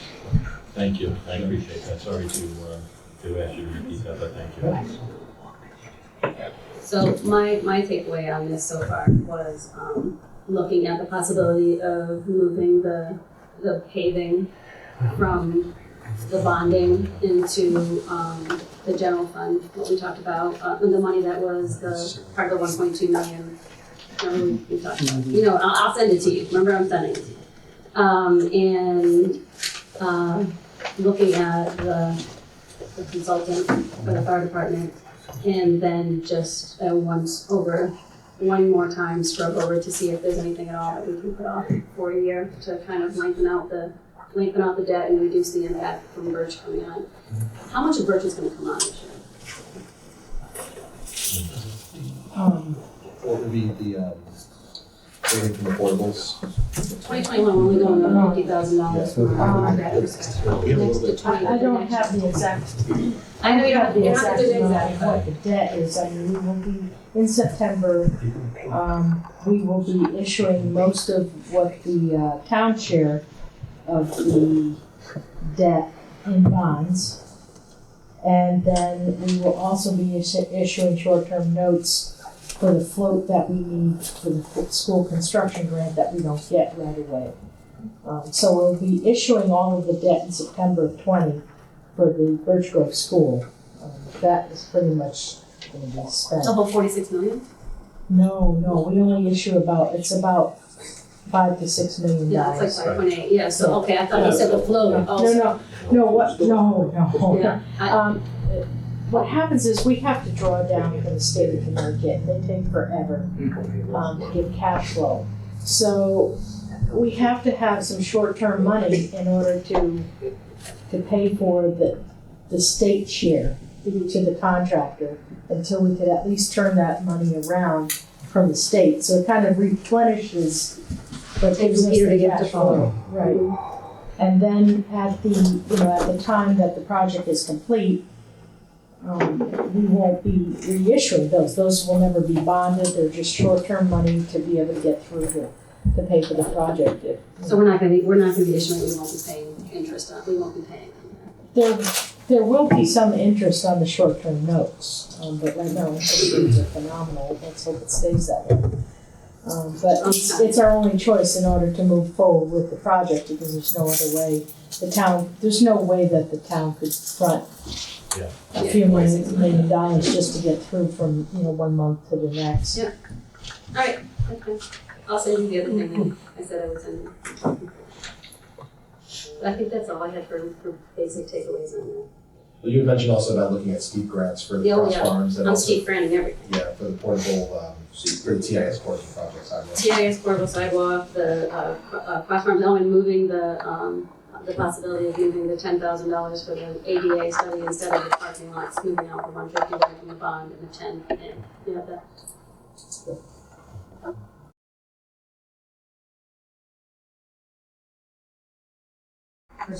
Any discussion?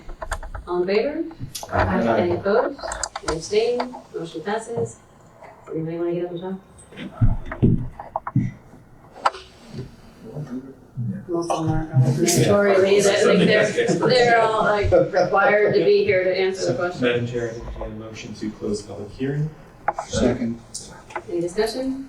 All those in favor? Any opposed? Abstained? Motion passes. All done, you. Madam Chair, we entertain a motion to adjourn at 9:15 p.m. Second. Any discussion? All in favor? Any opposed? Motion passes. Good evening, thank you all for coming out and enjoying the meeting.